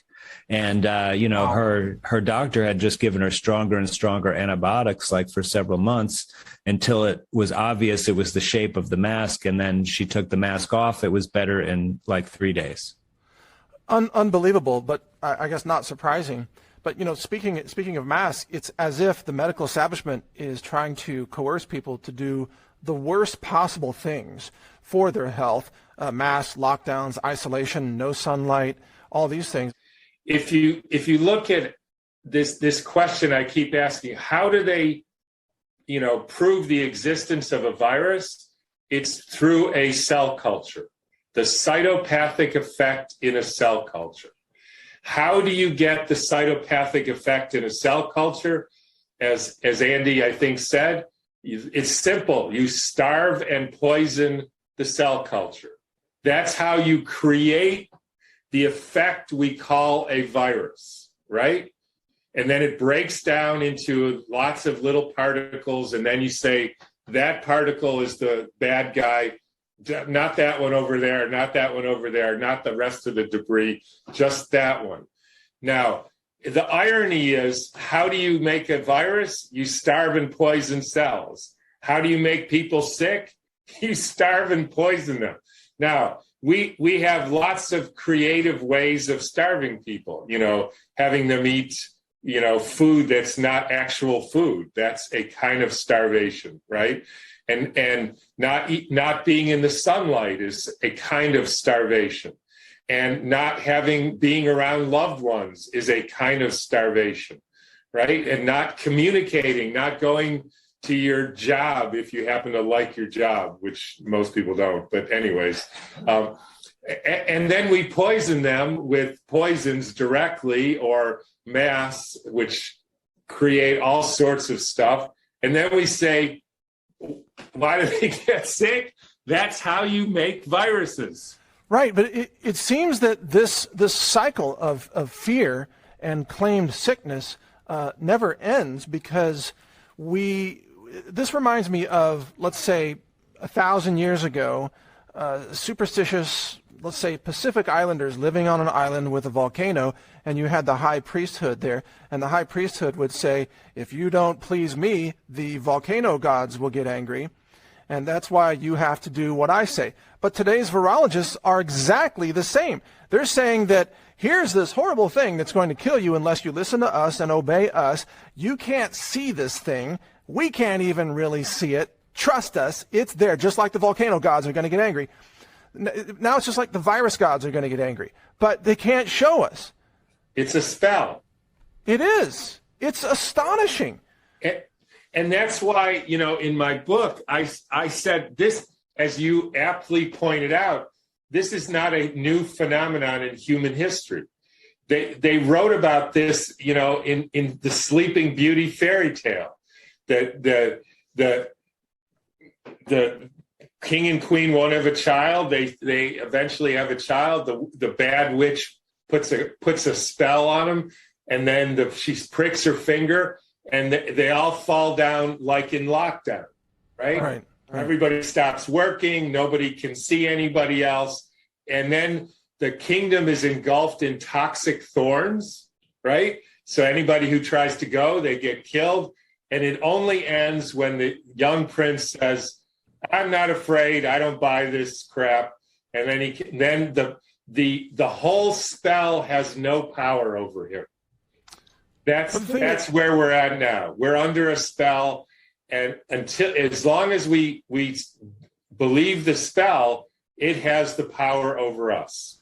Well, clearly, and all the mainstream doctors are under this spell. But let me ask Dr. Kaufman, and this is a legitimate question. It's not a trick question at all. I'm trying to understand this better.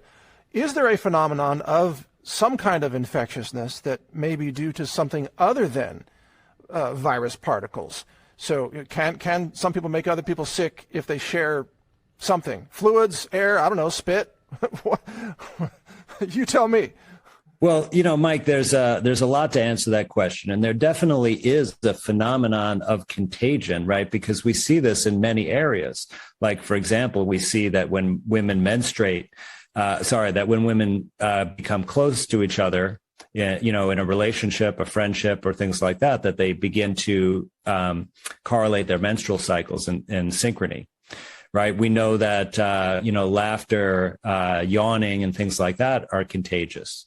And so we do communicate with each other. And because the only thing that's been considered as a possible mechanism of this has been, germs, they haven't really looked at what other ways we could communicate. There's a very little research on pheromones. That is certainly one thing, but things like empathy, mirror neurons, there are many ways.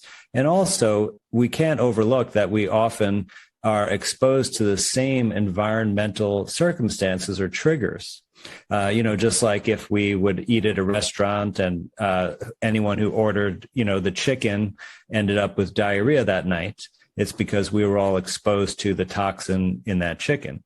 And I think Tom and I would agree that we see, depending on how you categorize it, 3 or 4 causes of illness, and there's really nothing outside of that. And it's really starvation, poisoning, and trauma. And the trauma can be, of course, psychological or physical. And we can really account for all illness that way. Now, there are ways that you can get sick related to microorganisms, because when they do their function of breaking down dead and dying material, sometimes they generate toxic waste, just like we generate toxic waste. And we used to spread a lot more illness to each other when we had living conditions where 150 people shared one bathroom and they were all exposed to each other's, feces all the time. So if you let bacteria grow on rotting flesh, for example, like on meat, that it will produce toxic waste products, right? And this is what food poisoning is, right? Staph toxin or botulism or all these things. And sometimes even your own flesh will die, like from, for example, frostbite or a crush injury. And the bacteria, while they're eating your own dead flesh, will create a toxin that can, cause a septic shock. Right? Like gangrene. We've all heard of this. And that's why we simply remove that dead flesh from the body so that those toxins don't get into our blood circulation. And then we can survive. But that's very different than the organism, invading and growing in our body and eating our tissue alive. That just doesn't occur in nature.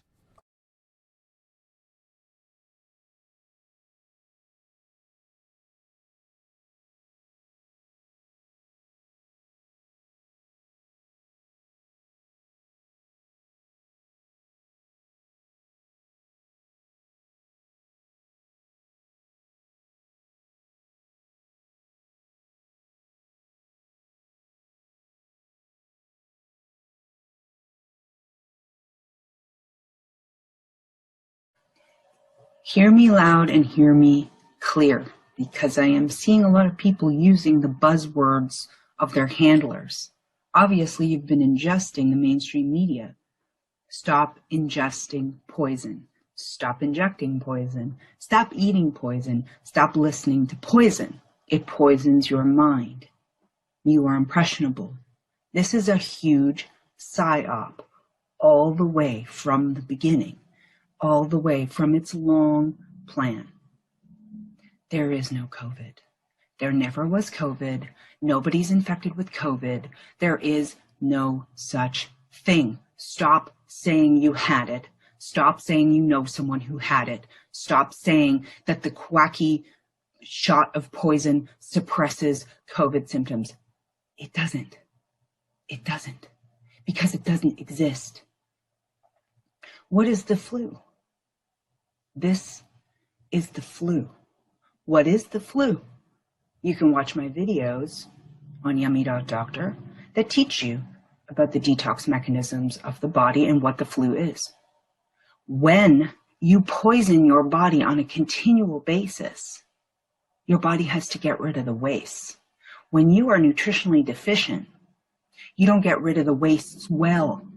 what happens? They come out of your body. Symptoms are produced to remove the waste, mucus, lungs, bowels, all of these areas will work to get rid of waste. That's what's happening.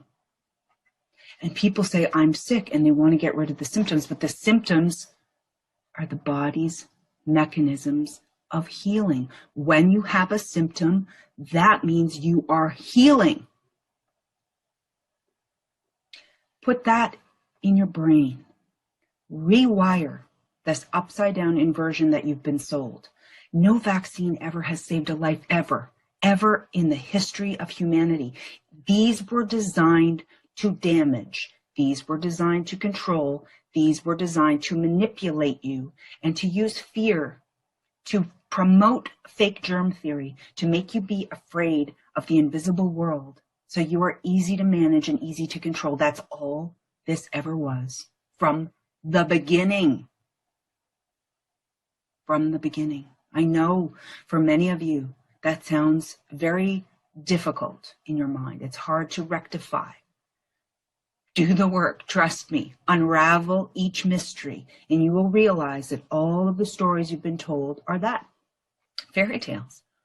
And then when you really realize that they write the history, and they make up the stories, and they write the fake science, and they're in charge of all of the institutions, the very same people that lie to you again and again and again, that own the mainstream media and lie to you through the mainstream media, you'll start to realize, you'll start to see. And this is the big one, guys. This is the big push. To use the lie to take the rest of your freedoms away. That's what this is about. Nobody's dying from COVID. There is no COVID. There is no COVID. What can't you understand? This has been an incremental degradation of our lineages for hundreds of years in this way. And you can see the evidence of it. Look at the evidence in the people. The inability to contemplate, think, rectify situations, and understand how badly they're being screwed over right now. The dumbing down is taking effect. The IQ is low. The sperm count is low. The great call is here. So, step away from the brainwashing, the mind control. Clear your mind from the psyop. Stop consuming their lies. All of them. Just walk away. Strengthen yourself, cleanse yourself. Do not ingest their poisons. Do not ingest their GMO poisons. Do not ingest their fragrance and chemical poisons from all of their companies. Boycott their companies. Do not inject yourself with their fraudulent, scammy poisons. Do not get tested with their fraudulent tests. This is the magic show of the fake, scammy medical cult. It's a magic show. Anybody with a brain and a little bit of IQ left in their heads can figure this out.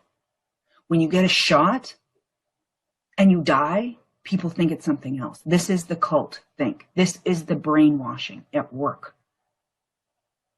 Please, I beg you, release yourself from the ideologies of your handlers. Remove yourself from the cult indoctrination, brainwashed thinking that is warped. It's a hard pill to swallow, but you're either going to wake up now or you're going to be pulled into their cult, and you will either die or you will lose a fundamental part of yourself. I can't put it any plainer than this. So, symptoms, all symptoms are the healing of the body, okay? When you have a symptom, it's your body healing. So when you see a symptom come up, go, oh, my body's healing something. What would it be? What could it be? What system is involved? What tissue is involved? Have I been eating correctly? Am I stressed? Am I detoxing properly? Am I missing a key nutrient like magnesium or vitamin D in my body? Or do I have enough glutathione in my body to get rid of the waste? Because if I don't, it's going to come out through the skin. It's going to come out through the breath. It's going to come out through my sweat. It's going to come out through my bowels. It's going to come out through my lungs. It's going to come out any which way it can, other than the way it should, which is through the liver. Help the liver, support the liver. And you won't ever get sick again because you won't need to express it in that rudimentary way. And you won't need to take poisons to try to give the illusion that somehow it went away. This is as simple as I can put it for you.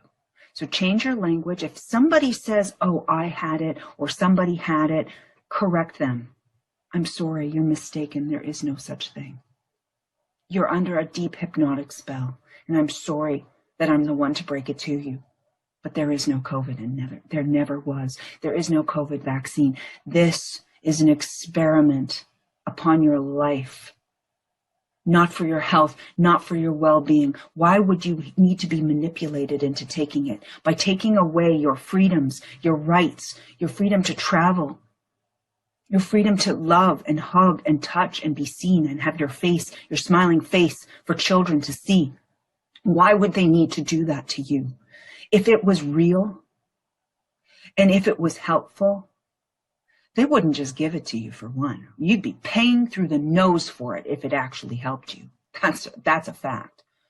They wouldn't need to coerce you in it. They wouldn't need commercials for it. They wouldn't need their Hollywood magicians to sell it to you. They wouldn't need to buy the politicians to make you do it. Can you not think? Can you not see?